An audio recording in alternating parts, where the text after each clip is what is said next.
നമസ്കാരം. ജന്മം നൽകിയ ഭൂമിയെ മാതൃസങ്കല്പത്തിൽ കാണുന്നത് കാലങ്ങളായി നമ്മുടെ നാട്ടിൽ പിന്തുടരുന്ന സങ്കല്പം തന്നെയാണ്. ആ മാതൃഭാവത്തിൽ വേർതിരിവുകളില്ല. ഈ മണ്ണിലെ സകലരും ഒന്നാണെന്ന സന്ദേശം കൂടിയാണ് ഭാരതാംബ എന്ന ആ മഹത്തായ സങ്കല്പം നൽകുന്നത്.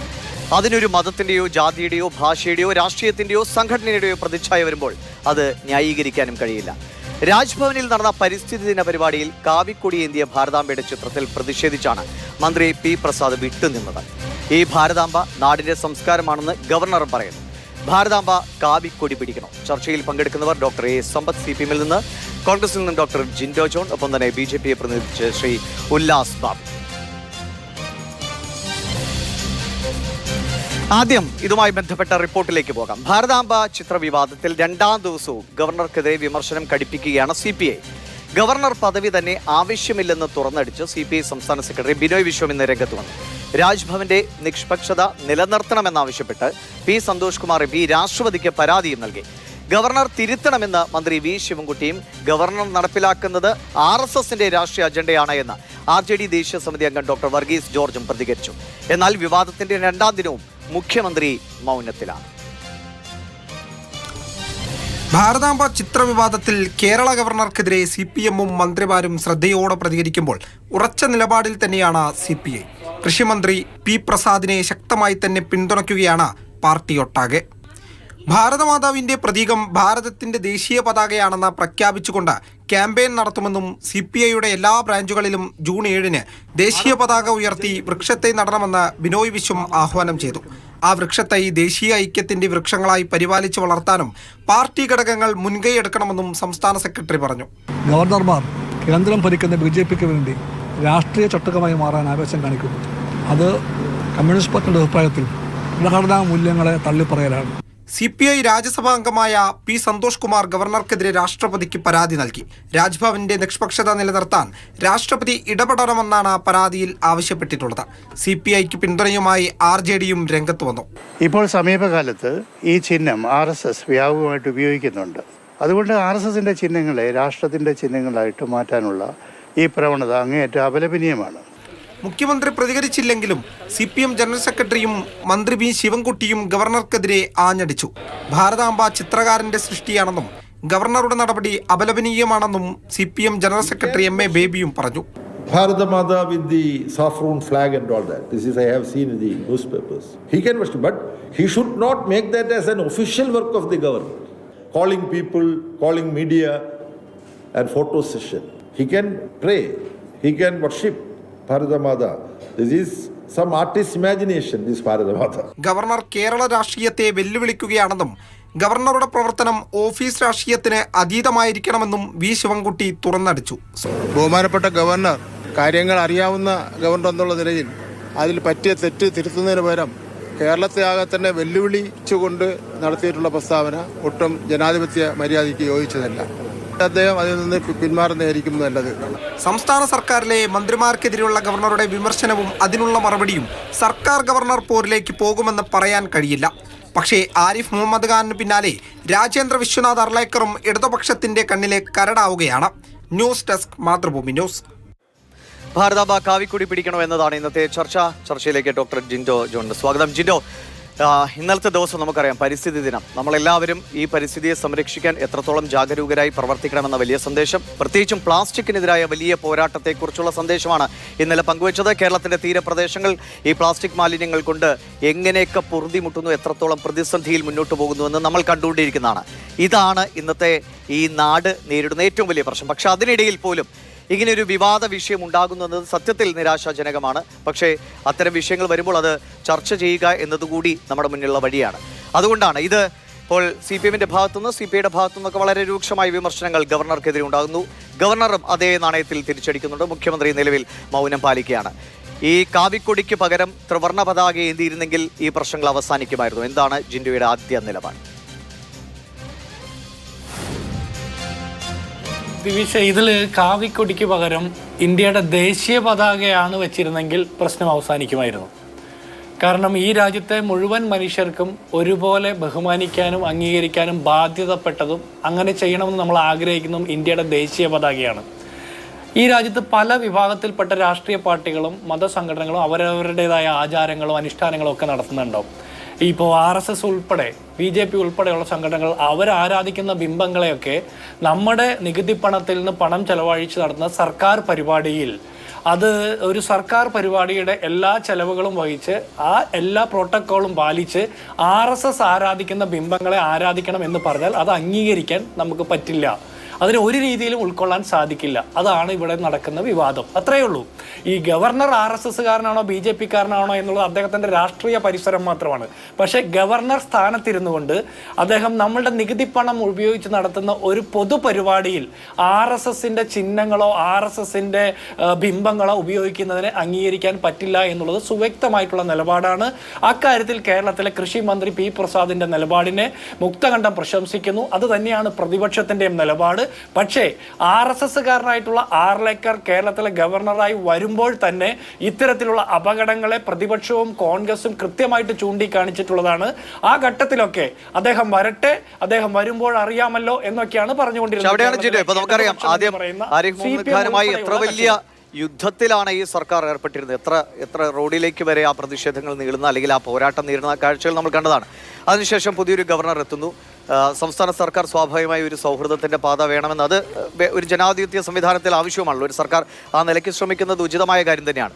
പക്ഷേ പിന്നീട് ഇപ്പോൾ ഇത്തരം നിലപാടുകളിലൂടെ ആ സ്വരച്ചേർച്ച തകരുന്ന അവസ്ഥയിലേക്ക് കാര്യങ്ങൾ പോകുന്നുണ്ട്. മുഖ്യമന്ത്രി ഇപ്പോഴും മൗനം പാലിക്കുന്നുണ്ട്. ഇപ്പോൾ ഇന്ന് VD സതീശൻ അടക്കം പറഞ്ഞത് ഗവർണർ അല്ലെങ്കിൽ രാജ്ഭവൻ ഒരു RSS കേന്ദ്രമായി മാറുന്നു, മുഖ്യമന്ത്രി അടക്കം ഇക്കാര്യത്തിൽ പ്രതികരിക്കുന്നില്ല എന്നാണ്.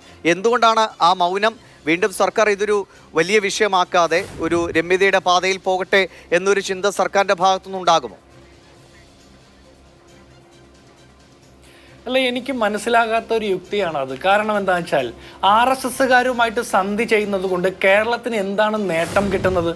ഇപ്പോൾ RSSകാരായിട്ടോ BJPക്കാരായിട്ടോ സന്ധി ചെയ്യുമ്പോൾ അവരുമായിട്ട് രമ്യതയിൽ പോകുന്നത് കൊണ്ട് കേരളത്തിന് പ്രത്യേക ഒരു ആനുകൂല്യം കിട്ടിയതായിട്ട് നമുക്ക് അറിയാൻ പാടില്ല. കാരണം കഴിഞ്ഞ 9 വർഷമായിട്ട് കേരളത്തിലെ ഇടതുപക്ഷം എന്ന് അവകാശപ്പെടുന്ന പിണറായി വിജയൻ്റെ സർക്കാർ പറയുന്നത് കേന്ദ്രം ഭരിക്കുന്ന നരേന്ദ്രമോദിയുടെ BJPയുടെ സർക്കാർ കേരളത്തോട് സാമ്പത്തികമായിട്ടും അല്ലാത്ത രീതിയിലും നയപരമായിട്ട് ചിറ്റമ നയം സ്വീകരിക്കുന്നു എന്നാണ്.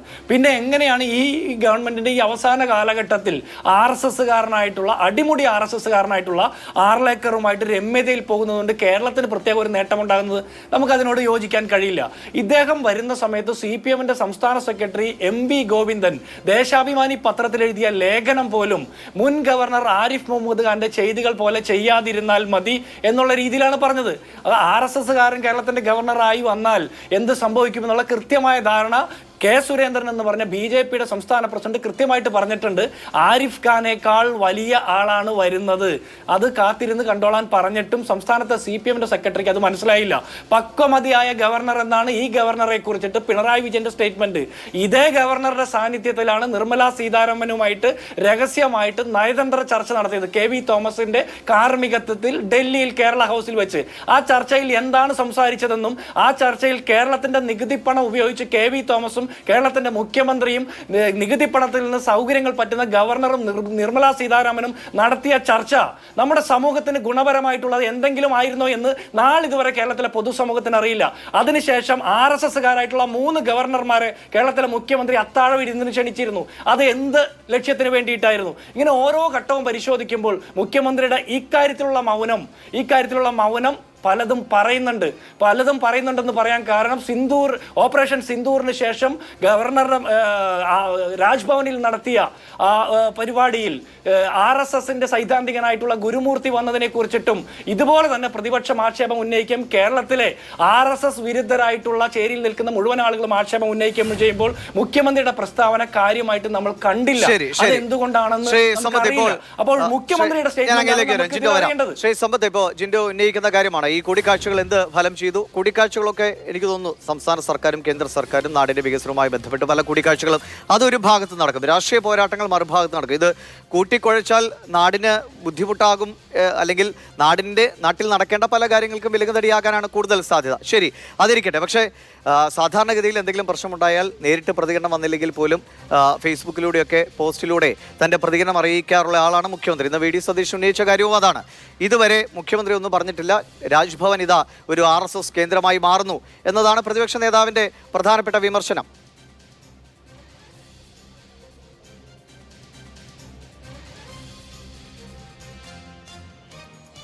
ശരി, അങ്ങേക്ക് കേൾക്കാൻ ബുദ്ധിമുട്ടുണ്ടല്ലേ? ശരി, നമുക്ക് അദ്ദേഹത്തിലേക്ക് വരാം. ശ്രീ ഉല്ലാസ് ബാബു, ഇപ്പോൾ ഈ വിവാദങ്ങൾ ഒരു തരത്തിൽ പറഞ്ഞാൽ ഏറ്റവും പ്രധാനപ്പെട്ട ഒരു ഞാൻ തുടക്കത്തിൽ സൂചിപ്പിച്ചാണ്, പരിസ്ഥിതി ദിനം പോലെ ഈ നാട് നേരിടുന്ന ഏറ്റവും വലിയ പ്രശ്നങ്ങളെ മറികടക്കാനുള്ള കാര്യങ്ങളിലേക്ക് ആളുകളെ പ്രചോദിപ്പിക്കേണ്ട ഒരു ചടങ്ങാണ് ഇന്നലെ നടന്നത്. അവിടെ രാജ്യത്തിൻ്റെ ആകെ പ്രതീകമായൊരു ചിത്രമായിരുന്നുവെങ്കിൽ ഒരുപക്ഷെ ഈ വിവാദങ്ങളൊന്നുമില്ലാതെ ഈ പരിപാടി നടക്കുമായിരുന്നു. അവിടെയാണ് RSSൻ്റെയോ അല്ലെങ്കിൽ അത്തരം സംഘടനകളുടെ പ്രതീകമായി പ്രചരിപ്പിക്കുന്ന നിലയിലുള്ള ഭാരതാംബയുടെ ചിത്രം വെച്ചു എന്നതാണ് പി പ്രസാദ് അടക്കമുള്ളവരെ ചൊടിപ്പിച്ചിരിക്കുന്നത്. എന്താണ് അങ്ങയുടെ പ്രതികരണം? പക്ഷേ ഗവർണർ ഇപ്പോഴും പറയുന്നത് ഇത് ഈ നാടിൻ്റെ സംസ്കാരമാണ്, ഞാനത് മാറ്റാൻ ഉദ്ദേശിച്ചിട്ടില്ല എന്നാണ്. അല്ല, അത് ദിനേഷ് ജി, അങ്ങയുടെ ഒരു വാക്കുകൾക്ക് ഒരു ചെറിയൊരു മിസ്സിങ് തെറ്റുണ്ട്. അങ്ങ് ഇതിനൊരു RSSൻ്റെ അല്ലെങ്കിൽ സംഘപരിവാറിൻ്റെ കൂടാരത്തിലേക്ക് ഒരു ഭാരതാംബ എന്ന് പറയപ്പെടുന്ന വലിയ സങ്കല്പത്തെ അല്ലെങ്കിൽ ഭാരതമാതാവ് എന്ന് പറയപ്പെടുന്ന വലിയ സങ്കല്പത്തെ കൊണ്ടിട്ടുണ്ട്. രാജ്യത്തിന് മുഴുവൻ ഞാനൊരു സംഘടനയുടെയും കൂടാരത്തിലേക്ക് വെക്കുന്നില്ല. ഞാൻ പറഞ്ഞത് ഇപ്പോൾ പറയുന്ന പി പ്രസാദ് അടക്കമുള്ളവർ ഉന്നയിച്ചത് അത് RSSൻ്റെ ഭാരതാംബയാണ്, അല്ലെങ്കിൽ ആ കൂടാരത്തിലേക്ക് ചേക്കേറാൻ വേണ്ടി ശ്രമിക്കുന്നതാണ്, അതിനോട് ഞങ്ങൾ യോജിക്കുന്നില്ല എന്നാണ് ഇവിടുത്തെ എതിർക്കുന്നവർ പറഞ്ഞത്. അത് ഞാൻ സൂചിപ്പിച്ചതേയോ. ആയിക്കോട്ടെ, CPMന് അല്ലെങ്കിൽ CPIയെ സംബന്ധിച്ചിടത്തോളം ഭാരതാംബയെ ബഹുമാനിക്കുകയും അംഗീകരിക്കുകയും ഉൾക്കൊള്ളുകയും ചെയ്യുന്നവർ RSSകാരാണ് എന്നുള്ള ബോധ്യമുണ്ടായത് നല്ല കാര്യം. ഞങ്ങളതിനെ അംഗീകരിക്കുന്നു. കാരണം അവർക്കതില്ലാത്തത് ഞങ്ങളുടെ കുറ്റമല്ലല്ലോ. ഭാരതാംബ എന്ന് പറയപ്പെടുന്നത് ഒരു സങ്കല്പമാണ്. പരിപൂർണമായിട്ട് ഇത് നിങ്ങൾ നോക്കൂ, വിഭജനത്തിന് മുമ്പുള്ള ഭാരതത്തിൻ്റെ സങ്കല്പത്തെ നമുക്ക് വിഭജനത്തെ കൊണ്ട് അനുഭവിച്ച കോടിക്കണക്കിന് ആളുകളുണ്ട് സാർ ഇവിടെ. അപ്പോൾ വിഭജനത്തിൻ്റെ ശേഷമുള്ളതല്ല, വിഭജനത്തിന് മുമ്പുണ്ടായിരുന്ന ഭാരതം എന്താണോ അതേ ഭാരതമാണ് നമ്മുടെ എല്ലാവരുടെയും എൻ്റെയും ദിനേഷിയുടെയും ഒക്കെ സങ്കല്പത്തിലുള്ളത്. അങ്ങനെയുള്ളൊരു അഖണ്ഡ ഭാരത സങ്കല്പമാണ് നമ്മളെല്ലാവരും ആഗ്രഹിക്കുന്നതും. ഇത് സ്വാഭാവികമായിട്ട് ഒരു സ്ത്രീ അതൊരു പൊളിറ്റിക്കലി നമുക്ക് ഒരു ജനാധിപത്യ സംവിധാനം എന്ന നിലയ്ക്ക് പറയാൻ കഴിയുന്നില്ല. കാരണം പല രാജ്യങ്ങളും കൂടി ഉൾപ്പെടുന്ന ഒരു സംവിധാനത്തെയാണ് അഖണ്ഡ ഭാരത സങ്കല്പമായി മുന്നോട്ട് വയ്ക്കുന്നത്, അല്ലെങ്കിൽ ആ നിലയിൽ ഭാരതാംബയൊക്കെ അവതരിപ്പിക്കുന്നത്. അതിനുള്ള റൈറ്റ് RSS ചെയ്യുകയാണെങ്കിൽ അല്ലെങ്കിൽ അത്തരത്തിലുള്ള സംഘടനകൾക്ക് അത് പ്രചരിപ്പിക്കാനും ഒക്കെയുള്ള റൈറ്റ് ഉണ്ട്. പക്ഷേ ഇതൊരു ഔദ്യോഗിക സംവിധാനത്തിൻ്റെ ഭാഗമായി രാജ്ഭവനിൽ നടക്കുന്ന ഒരു പരിപാടിയാണ്, സർക്കാർ സംവിധാനങ്ങളുടെയൊക്കെ ഭാഗമായിട്ട് നടക്കുന്ന ഒരു പരിപാടി എന്ന നിലയ്ക്ക് അത്തരം സങ്കല്പങ്ങളെ മുന്നോട്ട് വയ്ക്കണോ, അതോ കൃത്യമായി ഇന്ത്യയുടെ മാപ്പും ചേരുന്ന ഭാരതാംബയെ, ത്രിവർണ്ണ പതാക ഏന്തുന്ന ഭാരതാംബയെ വെച്ചാൽ തീരുന്ന പ്രശ്നമായിരുന്നു എന്നതാണ്? അല്ല ദിനേശ്, നിങ്ങളൊരു കാര്യം മനസ്സിലാക്കേണ്ടത്, ഇത് ഒരു 2 മിനിറ്റ് എനിക്ക് തരണം. നോക്കൂ, നിങ്ങൾ ഭാരത വിഭജനത്തിന് മുൻപേ തന്നെ ബങ്കിം ചന്ദ്ര ചാറ്റർജിയുടെ വന്ദേ മാതരവുമായി വന്നതിന് ശേഷം ഒരു ദേവതാ സങ്കല്പം അല്ലെങ്കിൽ സ്ത്രീ സങ്കല്പം, ദുർഗാ സങ്കല്പത്തിൻ്റെ അടിസ്ഥാനത്തിലാണ് സ്വാഭാവികമായിട്ട് വരുന്നതൊക്കെ. ഇതിന് ലാലാ ലജ്പത് റായ് ആയിക്കോട്ടെ, ബാലഗംഗാധർ തിലക് ആയിക്കോട്ടെ, നേതാജി സുഭാഷ് ചന്ദ്രബോസ് ആയിക്കോട്ടെ, അതിനുശേഷം മഹാത്മാഗാന്ധി ആയിക്കോട്ടെ, അതിനുശേഷം നെഹ്റു ആയിക്കോട്ടെ, ഇവരൊക്കെ ഈ ഭാരത് മാതാ സങ്കല്പത്തെ പരിപൂർണമായിട്ട് ഉൾക്കൊണ്ടിട്ടുണ്ട്. അതിൽ മഹാത്മാഗാന്ധിയുടെ കാലഘട്ടത്തിലേക്ക് വന്ന സമയത്ത് അതിൻ്റെ സ്പിരിച്വൽ ശൈലിയേക്കാൾ ഉപരി മറ്റു വലിയ സങ്കല്പത്തെ ഉൾക്കൊണ്ടു. നെഹ്റു പറഞ്ഞത് ഭാരത് മാത എന്ന് പറയപ്പെടുന്നത്, ഭാരത് മാതാവ് എന്ന് പറയപ്പെടുന്നത് ജനങ്ങളെയാണ് കാണുന്നത്. അതുകൊണ്ട് തന്നെ ഭാരത് മാതാ കി ജയ് എന്ന് വിളിക്കുമ്പോൾ ഭാരതത്തിലെ ജനങ്ങൾ വിജയിക്കട്ടെ എന്നുള്ളതാണ് എന്ന് ഉൾക്കൊള്ളുന്നു എന്ന് അദ്ദേഹം പറഞ്ഞു. ഇതേപോലെ തന്നെയാണ് എനിക്ക് രാഹുൽ ഗാന്ധി അടക്കം പറഞ്ഞല്ലോ, വലിയവനെന്നും ചെറിയവനെന്നും ഇല്ലാതെ വ്യത്യാസമില്ലാതെ എല്ലാവരെയും ഉൾക്കൊള്ളുന്ന സങ്കല്പമാണ് ഭാരത് മാത എന്നുള്ളത്. ആ ഭാരതമാതാവിനെ അല്ലെങ്കിൽ ആ ഭാരതമാതാ സങ്കല്പത്തിന് നിങ്ങൾ എന്താണ് പറഞ്ഞത്? ത്രിവർണ്ണക്കൊടി. അപ്പോൾ നിങ്ങൾ കാവിക്കൊടി എന്ന് പറയപ്പെടുന്നത് RSSൻ്റെ ഉണ്ടാക്കിയതോ RSS പ്രിന്റ് അടിച്ചു കൊണ്ടുവന്ന കൊടിയാണ് എന്നുള്ളൊരു തെറ്റിദ്ധാരണാജനകമായിട്ടുള്ള ചിന്താഗതിയുടെ അടിസ്ഥാനത്തിലാണ് ദിവേഷ് മണി അങ്ങ് പറഞ്ഞത്. അത് ത്രിവർണ്ണ പതാകയായിരുന്നെങ്കിൽ കുഴപ്പമില്ല എന്ന്. നോക്കി, ഇന്ത്യയുടെ പൈതൃകം അല്ലെങ്കിൽ ഭാരതത്തിൻ്റെ പൈതൃകവും ചരിത്രവും എടുത്തു നോക്കിക്കഴിഞ്ഞാൽ നിങ്ങൾക്കത് കൃത്യമായി ബോധ്യപ്പെടും. അത് കേദാറിലായാലും എല്ലാ ക്ഷേത്രങ്ങളിലായാലും ഒരു കാലഘട്ടത്തിലെ, ഇനിയിപ്പോൾ രാമായണമായാലും മഹാഭാരതമായാലും ഒക്കെ ഒരു കാലഘട്ടത്തിൽ ഇരട്ടവാലുള്ള കാവ്യ പതാകകൾ അതൊരു ഭാഗമാണെന്ന്. ഇപ്പോൾ CPM ചുവപ്പ് ഉപയോഗിക്കുന്നുണ്ട്, നമ്മൾ ക്ഷേത്രങ്ങളിൽ വെളിച്ചപ്പാട് ചുവപ്പ് ഉപയോഗിക്കുന്നുണ്ട്. അത് വിചാരിച്ചതൊക്കെ സഹാക്കന്മാരാണ് നമ്മൾ പറയുന്നുണ്ടോ? നോക്കൂ, അതിനൊക്കെ നമ്മൾക്കൊരു കളറിനെ കണ്ടുകൊണ്ട് അതൊരു രാഷ്ട്രീയവൽക്കരണമാണ്, അതൊരു കാവ്യവൽക്കരണമാണ്. അത് സമൂഹത്തിന് RSS ആണ് പറയുന്നത്, RSSനെയാണ് അത് സൂചിപ്പിക്കുന്നത് എന്നൊക്കെ നിങ്ങളുടെ മനസ്സിലുണ്ടാകുന്നത് ഈ അഖണ്ഡ ഭാരത സങ്കല്പത്തിനോട് ഇവർക്ക് കാഴ്ചപ്പാടില്ലായ്മയും ഇവർക്ക് അതിനോട് താല്പര്യമില്ലായ്മയും വരുമ്പോഴാണ്. അവിടെയാണ് നമ്മൾ മനസ്സിലാക്കേണ്ടത്. അഖണ്ഡ ഭാരതം എന്ന് പറയപ്പെടുന്ന വലിയ സങ്കല്പത്തെ ഇന്നും നമ്മൾ ആഗ്രഹിക്കുന്നു. വിഭജിക്കുന്നതിന് മുൻപുള്ള ഭാരതത്തെ വീണ്ടും ഒന്നായി കാണണമെന്ന് നമ്മൾ ആഗ്രഹിക്കുന്നു. ആ അനുഭവിച്ച ഒരുപാട് പേരുണ്ട് അതിൻ്റെ പ്രയാസത്തെ. ആ പ്രയാസം അനുഭവിച്ചവർക്ക് വേണ്ടി ആ ഭാരതത്തിൻ്റെ ആ വലിയ കാഴ്ചപ്പാടുകളിലേക്ക് ചിന്തിക്കാനുള്ള മനസ്സിലേക്ക് ഇടതുപക്ഷത്തിൻ്റെ സംവിധാനക്കാർക്ക് സാധിക്കുന്നില്ല എന്നുള്ളത് മാത്രമാണ് നമ്മളിതിൽ മനസ്സിലാക്കേണ്ടത്. അല്ലാതെ ഇതൊന്നും വിരോധിക്കേണ്ട ഒരു കാര്യമല്ല, ഇതൊരു എതിർക്കേണ്ട കാര്യമല്ല. ഇത് RSSന്റെ ഭാരതാംബയല്ല, ഇത് എൻ്റെയും ദിനേഷ് മണിയുടെയും ജിൻഡോ ജോണിൻ്റെയും ഒപ്പം തന്നെ സമ്പത്ത് സാറിൻ്റെയും അടക്കമുള്ള ആളുകളുടെ നമ്മുടെ ഭാരതത്തിൻ്റെ നമ്മുടെ എല്ലാവരുടെയും ഭാരത് മാതാവാണ്. അതിനെ അംഗീകരിക്കാൻ നിങ്ങൾ ബുദ്ധിമുട്ട് കാണിച്ചതിൽ പി പ്രസാദിനെ നിങ്ങൾ കൃത്യമായി പറഞ്ഞു മനസ്സിലാക്കണം. പ്രസാദെ, നീ ചെയ്തത് തെറ്റാണ്. ഹമാസിൻ്റെ ഫോട്ടോ വെച്ചല്ലല്ലോ നമ്മൾ പൂജിക്കേണ്ടത്, അല്ലെങ്കിൽ നമ്മൾ മറ്റുള്ള നേതാക്കന്മാരുടെ ഒന്നും ഫോട്ടോ വെച്ച് നമുക്ക് പൂജിക്കാൻ സാധിക്കില്ലല്ലോ. അപ്പോൾ ഭാരത് മാതാവിനെ വെച്ചാണ് സ്വീകരിച്ചത്, അവിടെ പൂജിക്കത് അല്ലെ പുഷ്പാർച്ചന നടത്താൻ തീരുമാനിച്ചത്. അതിന് അംഗീകരിക്കേണ്ട ഉത്തരവാദിത്തം ഒരു മന്ത്രിക്കുണ്ടായിരുന്നു. ആ മന്ത്രി അതിൽ നിന്ന് തിരിഞ്ഞോടിയതിൽ പരിപൂർണമായിട്ട് മോശമാണ് ചെയ്തത്. അത് ഈ നാടിനോട് ആ മന്ത്രി കാണിച്ചത് വലിയ തെറ്റാണ്.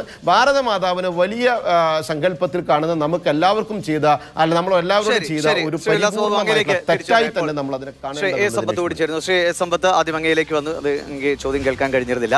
നിലവിൽ ഇപ്പോൾ ഉല്ലാസ് ബാബു പറയുന്നത് ഇത് എല്ലാവരും സ്വീകരിക്കേണ്ട അല്ലെങ്കിൽ രാജ്യത്തിനാകെ സ്വീകാര്യമായ ഒരു സങ്കല്പമാണ്, ആ നിലയ്ക്കാണ് അതിനെ ഉൾക്കൊള്ളേണ്ടത് എന്നാണ്. പക്ഷേ ജിൻഡോ നേരത്തെ സൂചിപ്പിച്ചു, അത് ഏതെങ്കിലും നിലയിൽ RSSുമായിട്ടോ അല്ലെങ്കിൽ അത്തരത്തിൽ ആഭിമുഖ്യം പുലർത്തുന്ന രീതിയിലുള്ള ഒരു സംവിധാനമോ ഒരു ചിത്രമോ ഒരു ഔദ്യോഗിക സംവിധാനത്തിൻ്റെ ഭാഗമായി പ്രദർശിപ്പിക്കുന്നുവെങ്കിൽ സ്വാഭാവികമായിട്ടും അതിനെ എതിർക്കണമെന്നാണ്. ശ്രീ സമ്പത്ത്, ഇന്ന് MV ഗോവിന്ദൻ്റെ ഒരു പ്രതികരണം ഉണ്ടായിരുന്നു. ഏത് ഭാരതാംബ എന്നാണ് അദ്ദേഹം ചോദിച്ചത്. ആ ചോദ്യം ഒരു തരത്തിലും അംഗീകരിക്കാൻ കഴിയില്ല. കാരണം ഭാരതാംബ എന്താണ്, അത് ഇന്ത്യയുടെ സ്വാതന്ത്ര്യത്തിന് മുൻപും അതിനുശേഷവും ഏതൊക്കെ നിലയിലാണ് ആ സങ്കല്പം ഉടലെടുത്ത് വന്ന് ഇവോൾവ് ചെയ്തു വന്നതെന്ന് അങ്ങേക്കും ഒക്കെ വ്യക്തമായി അറിയാവുന്നതാണ്. അപ്പം അങ്ങനെ ഒരു വലിയ സങ്കല്പമുണ്ട്, അത് യാഥാർത്ഥ്യവുമാണ്. പക്ഷെ അതിനെ കൃത്യം ഏതെങ്കിലും ഒരു കൂട്ടിലേക്ക് മാറ്റി നിർത്തണോ എന്നതാണ് പ്രശ്നം. അല്ലാതെ രാജ്യത്തിനാകെ സ്വീകാര്യമായ ഒരു സംഭവമായി ഒരു സങ്കല്പമായി അത് നിലനിൽക്കട്ടെ എന്ന് തന്നെയാണ് ആഗ്രഹിക്കുന്നത്. അങ്ങയുടെ പക്ഷം എന്താണ്? ഇപ്പോൾ പി പ്രസാദിനെ അനുകൂലിച്ച് തന്നെയാണ് ഇടതുപക്ഷത്തു നിന്ന് എല്ലാവരും പറയുന്നത്. ഈ ത്രിവർണ്ണ പതാക ഏന്തിയിരുന്നെങ്കിൽ തീരുമായിരുന്ന പ്രശ്നമായിട്ട് അങ്ങേക്ക് തോന്നുന്നുണ്ടോ, അത് അതിനപ്പുറത്തേക്ക് അതിനെന്തെങ്കിലും മാനങ്ങളുണ്ടോ?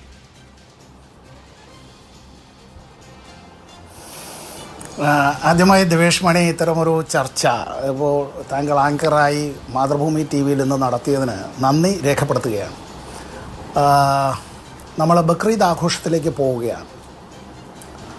ലോകത്തിലെ വലിയൊരു വിഭാഗം ജനങ്ങൾ, അതിൽ വിശ്വാസികൾ മാത്രമല്ല, ആ വിശ്വാസവുമായി അവരോട് ആദരവും ബഹുമാനവും സുഹൃത്ബന്ധവും സാഹോദര്യവും അത്തരത്തിൽ പ്രകടിപ്പിക്കാൻ ആഗ്രഹിക്കുന്ന എല്ലാവരും, വിശിഷ്യ ഇന്ത്യക്കാർ നമ്മൾ മലയാളികളെല്ലാവരും ഈ ബക്രീദിൽ സാഹോദര്യത്തിൻ്റെ പ്രതീകമായി മാറേണ്ടവരാണ്. ഇവിടെ നിർഭാഗ്യകരമായ സംഭവം എന്നുള്ളത്, ഇന്നലെ ലോക പരിസ്ഥിതി ദിനാചരണവുമായി ബന്ധപ്പെട്ട് കേരള രാജ്ഭവനിൽ കേരള സർക്കാരിൻ്റേതായ ഒരു പരിപാടി പതിവ് പോലെ അത്തരത്തിൽ അവിടെ ആ ചടങ്ങുമായി ബന്ധപ്പെട്ട് ഫലവൃക്ഷ തൈകളുടെ വിതരണം, അതിൻ്റെ ഉദ്ഘാടന പ്രസംഗം എന്നുള്ളത് ഒരു 30 മിനിറ്റ് ആദരണീയനായ കേരള സംസ്ഥാനത്തെ ഗവർണർ അദ്ദേഹം നിർവഹിക്കുന്നതുമായി ബന്ധപ്പെട്ടൊരു ചടങ്ങ്. അത് നേരത്തെ ഇവിടെ സൂചിപ്പിച്ചതുപോലെ തന്നെ ശ്രീ ആരിഫ് മുഹമ്മദ് ഖാനുമായി പിന്നീടുള്ള അദ്ദേഹത്തിൻ്റെ ഒരു അവസാനത്തെ 2 കൊല്ലക്കാലം അത്ര സുഖകരമായ ബന്ധത്തിലായിരുന്നില്ല എങ്കിൽ പോലും അവിടെ വെച്ചത് നടത്തുമ്പോൾ ഇന്നലെ നടന്ന പരിപാടിയിൽ നിന്ന് രാജ്ഭവൻ ബോധപൂർവം ഒഴിവാക്കാനായി ആവശ്യപ്പെട്ട 2 പേരുണ്ട്. അത് കേരളത്തിലെ കർഷകൻ്റെ പ്രതിനിധിയും കർഷക തൊഴിലാളിയുടെ പ്രതിനിധിയും. ഏത് ഗവർണർ കേരളത്തിലുണ്ടായിരുന്നാലും ഏത് സംസ്ഥാനത്തെ ഈ മുന്നണി ഈ സംസ്ഥാനം ഭരിച്ചാലും അവിടെ അങ്ങനെ ഒരു പരിപാടി നടക്കുമ്പോൾ അവിടെ വേദിയിൽ ഞാൻ ആ സ്റ്റേജിലാണ്, അവരെ പ്രസംഗിക്കാനൊന്നും വിളിക്കുകയല്ല. നമ്മൾ കൃഷിക്കാരെ ആദരിക്കുന്ന കർഷക തൊഴിലാളികളെ ബഹുമാനിക്കുന്നതായ ഒരു നാട്, ഇന്ത്യയിൽ ആദ്യമായി കർഷക തൊഴിലാളികൾക്ക് 45 രൂപ പെൻഷൻ കൊടുത്ത സഖ VK നായനാരുടെ നാട്. ഇവിടെ രാഷ്ട്രീയത്തിനപ്പുറമായി കർഷകരെയും കർഷക തൊഴിലാളികളെയും ബഹുമാനപ്പെട്ട ഗവർണർ ഇരിക്കുന്ന വേദിയിലിരുത്തും. അതിന് പോലും രാജ്ഭവൻ അനുവദിച്ചില്ല.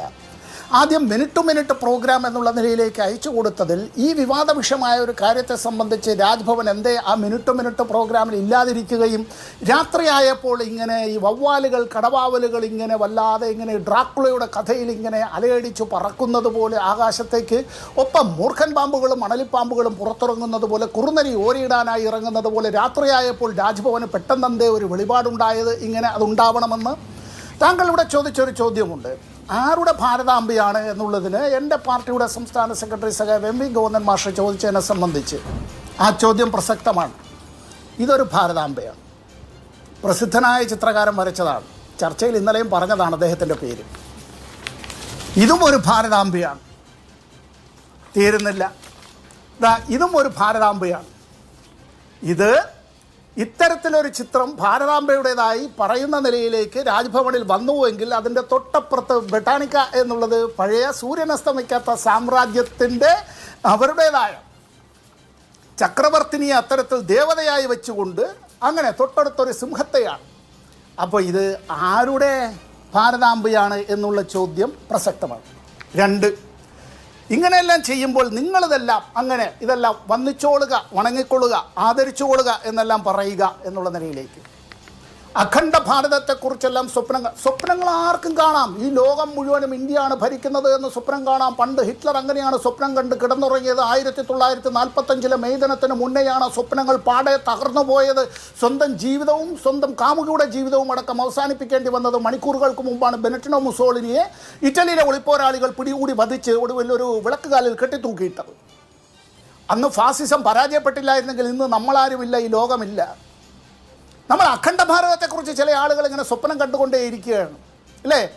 അയൽവക്കത്തെ വിളയിൽ വിളയുന്നതും അയൽവക്കക്കാരെയും അവരുടെ നാട്ടിൽ അവരുടേതായിട്ടുള്ള എല്ലാം, അഫ്ഗാനിസ്ഥാൻ, എങ്ങനെ പാകിസ്ഥാൻ, പിന്നെ ബംഗ്ലാദേശ്, പിന്നെ നേപ്പാൾ, പിന്നെ ഭൂട്ടാൻ, പിന്നെ ശ്രീലങ്ക, ഇതെല്ലാം നമ്മുടേതാണെന്ന് പണ്ടൊരു മൂപ്പിലാൻ പഴയ തിരുവിതാംകൂറിൽ പറഞ്ഞു കേട്ടിട്ടുള്ളൊരു കാര്യമുണ്ട്. ഞാനും ഒരു വെട്ടുകാരനുണ്ടെങ്കിൽ നാട്ടിലെ തെങ്ങെല്ലാം വെട്ടി ഒഴിയാം, പിന്നെ ആരും വേണ്ട എന്നുള്ളത് പോലെ. ഞാൻ തുടക്കത്തിലേ പറഞ്ഞു, ഞാൻ ഇനിയൊരു 1.5 മിനിറ്റ് എടുക്കുന്നുള്ളൂ. നാളെ ബക്രീദാണ്. ഇവിടെ ഇത്തരം ഒരു കാര്യത്തെ സംബന്ധിച്ച് വല്ലാതെ ഇത് രാജ്ഭവനുകൾ ഇങ്ങനെ ഈ വർഗീയതയുടെ വിഷമുട്ടകൾ ഇടാനുള്ള, വിരിയിക്കാൻ, അടയിരിക്കാനുള്ള ഇരിപ്പിടങ്ങളാക്കി മാറ്റുന്നത് തെറ്റാണ്. നമ്മുടെ നാട്ടിൽ ഇന്ത്യയുടെ ദേശീയ പതാകയുമായി ബന്ധപ്പെട്ടുള്ള പാർലമെൻറ്റ് പാസ്സാക്കിയ ആക്ടുണ്ട്.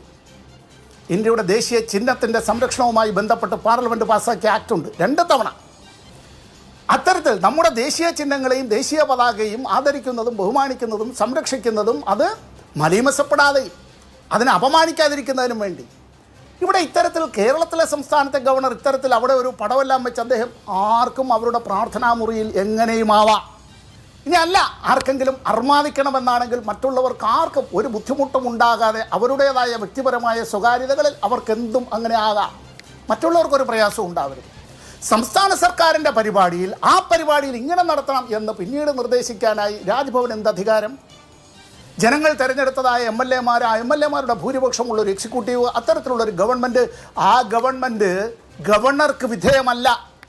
ഞാൻ ബോധപൂർവ്വം ഉപയോഗിച്ച വാക്കാണ്. ബഹുമാനപ്പെട്ട സുപ്രീം കോടതി ഏറ്റവും ഒടുവിൽ അതിൻ്റേതായ വിധിന്യായത്തിൽ തന്നെ പറയുന്നുണ്ട്. ഒറ്റ വാചകത്തിൽ പറഞ്ഞാൽ ഗവർണർമാർ ഭരിക്കണ്ട എന്നാണ് സുപ്രീം കോടതി പറഞ്ഞത്. ഗവർണർമാർ രാഷ്ട്രപതി യൂണിയൻ ക്യാബിനറ്റിൻ്റെതായ ഉപദേശങ്ങൾ അനുസരിച്ച് പ്രവർത്തിക്കുക എന്നുള്ളതുപോലെ പ്രഥമ പൗരന് അത്തരത്തിലുള്ള ആ അവകാശം, അധികാരം, ചുമതല, ബാധ്യത എന്ന് ഞാൻ പറയുന്നില്ല. അതൊരു സംസ്ഥാനത്തെ ഗവർണർക്കുമുണ്ട്. അല്ലാതെ അതിനപ്പുറമായിട്ടുള്ള അധികാരങ്ങൾ ഒരു സംസ്ഥാന ഗവർണർക്കുണ്ട് എന്ന് ദയവായി തെറ്റിദ്ധരിക്കരുത്. ഇനി ഇവിടെ ഇപ്പോൾ പറഞ്ഞു, ഈ പറയുന്ന ഭാരതാംബയെ സംബന്ധിച്ച് ജയ് ഹിന്ദ് എന്നൊരു മുദ്രാവാക്യമുണ്ട്. ദിവേഷ് മണിക്ക് ഓർമ്മയുണ്ടാവും. ജയ് ഹിന്ദ് എന്ന മുദ്രാവാക്യം അത്തരത്തിൽ വരുന്നതിൻ്റെ കാരണം തന്നെ അതിനു മുമ്പ് നമ്മുടെ പട്ടാളത്തിലെ റെജിമെൻറ്റ് ഇപ്പോഴും പഴയ കാലത്തെ പാരമ്പര്യമനുസരിച്ച് സിഖ് റെജിമെൻറ്റ്, ജാട്ട് റെജിമെൻറ്റ്, ഇങ്ങനെ പഞ്ചാബ് റെജിമെൻറ്റ് ഇങ്ങനെയൊക്കെ പറയുന്നുണ്ടെങ്കിൽ എല്ലാ ജാതി മതങ്ങളിൽപ്പെട്ടവരും ആ സൈന്യത്തിൻ്റെ ആ റെജിമെൻറ്റുകളിലുണ്ട്. 1941 ഈ ഹിന്ദുമത വിശ്വാസികളായ പട്ടാളക്കാർ പല ആളുകളും പ്രിസണേഴ്സ് ഓഫ് വാറായി പിടികൂടപ്പെട്ടു അക്കാലത്ത്. അപ്പോൾ അന്ന് അവർ പല ആളുകളും മതപരമായ ചിഹ്നങ്ങൾ, റാംജി എന്ന് പറയുക, അസ്സലാമു അലൈക്കും മറ്റു ചിലർ പറയുക, മറ്റു ചില ആളുകൾ സിഖുകാരായിട്ടുള്ള ആളുകൾ അവരുടേതായിട്ടുള്ള അത്തരത്തിൽ ഈ അഭിവാദ്യം നടത്തുക. അങ്ങനെയാണ് നേതാജി സുഭാഷ് ചന്ദ്രബോസ് അദ്ദേഹത്തിൻ്റെ ADC-യോട് ചോദിക്കുകയുണ്ടായി, നമുക്ക് ഇതിനൊരു ഒരു പദം കണ്ടുപിടിക്കണം എന്നുള്ളത്. ഈ നേതാജി സുഭാഷ് ചന്ദ്രബോസിൻ്റെ ADC ആയിരുന്ന മനുഷ്യനുണ്ട്, ലഫ്റ്റനൻറ്റ് കേണൽ ഹബീബുർ റഹ്മാൻ ഖാൻ എന്നാണ് പേര്. തീരുന്നില്ല. ഇവിടെ ഇന്ത്യയിലേക്ക് ആദ്യമായി ഈ INA കടന്നു വരുമ്പോൾ INA മൗറയോങ്ങിൽ അവർ ത്രിവർണ്ണ പതാക ഉയർത്തുമ്പോൾ ആ ത്രിവർണ്ണ പതാക ഉയർത്തിയത് കേണൽ ഷൗക്കത്ത് ഹയാത്ത് മാലിക്കാണ്. നേതാജിയുടെ ഡ്രൈവറായിരുന്നൊരു മനുഷ്യനുണ്ട്. നേതാജിക്കെതിരായി ഒളിയാക്രമണം നടന്നപ്പോൾ അദ്ദേഹത്തിൻ്റെ തൻ്റെ നെഞ്ചിലേക്ക് 3 വെടിയുണ്ടകൾ ഏറ്റുവാങ്ങിയതായ ഒരു മനുഷ്യനുണ്ട്. ആ മനുഷ്യൻ്റെ പേര് നിസാമുദ്ദീൻ എന്നാണ്. തീരുന്നില്ല. ഈ ഇദ്ദേഹത്തിനോടൊപ്പം അവസാനം വരെ ഇത്തരത്തിൽ പ്രവർത്തിച്ചിരുന്ന നിരവധി ആളുകളും ഇന്ത്യയിൽ നിന്ന് അദ്ദേഹത്തിന് ഒളിച്ച് ഓടുന്നതിന് തൻ്റെ ജീവനും കൊണ്ട് ഒളിച്ചോടാൻ, എന്നിട്ട് വിദേശത്ത് പോയി ഈ ആസാദ് ഹിന്ദ് ഫൗജ് രൂപീകരിക്കാൻ പറയുന്ന പേരുകളൊക്കെ എനിക്ക് മനസ്സിലാവുന്നുണ്ട്. ഈ ഭാരതാംബ എന്ന സങ്കല്പം എല്ലാവരുടെയുമാണ് എന്ന് തന്നെയാണ് എല്ലാവരും പറയുന്നത്. ഞാൻ അങ്ങയിലേക്ക് തിരിച്ചു വരാം. എന്തുകൊണ്ടെന്ന് പറയാം. അല്ല, ഒറ്റ സെക്കൻഡ്. Yes, ഈ പറഞ്ഞോളൂ. പൂർണ്ണ സ്വരാജ് എന്നുള്ള പ്രമേയം പാസ്സാക്കുന്നത് പോലും അറിയണം. ഇവിടെ ഉല്ലാസ് ബാബു അറിയേണ്ടതായ ഒരു കാര്യം, ഇന്ത്യൻ നാഷണൽ കോൺഗ്രസിന്റെ അഹമ്മദാബാദ് കോൺഗ്രസിൽ 1923 അന്നത്തെ കോൺഗ്രസിനകത്തെ കമ്മ്യൂണിസ്റ്റ് നേതാക്കളായിരുന്ന സ്വാമി കുമാരാനന്ദും അതുപോലെ മൗലാന ഹസ്രത് മൊഹാനിയും ചേർന്നാണ് അന്ന് 1921 അഹമ്മദാബാദ് കോൺഗ്രസ് സെഷനിൽ അത് കൊണ്ടുവരുന്നത്. അത് പാസ്സാവാനായി പിന്നീട് 1929 പോകേണ്ടി വന്നു, ലാഹോർ സെഷനിലേക്ക്. ഇന്ത്യയുടെ ചരിത്രത്തിൽ ഇടമില്ലാത്തത് കൊണ്ട് ചാടിക്കയറിയിരിക്കുന്നതിന് വേണ്ടി ഇത്തരത്തിൽ ചില ചിത്രങ്ങളെല്ലാം കൊണ്ടുവന്ന് അവിടെ വിളക്ക് കൊളുത്താമെന്ന് നിങ്ങളെല്ലാം വന്ന് കൊളുത്തിക്കൊള്ളണമെന്നുള്ളത് നമ്മൾ എല്ലാവരെയും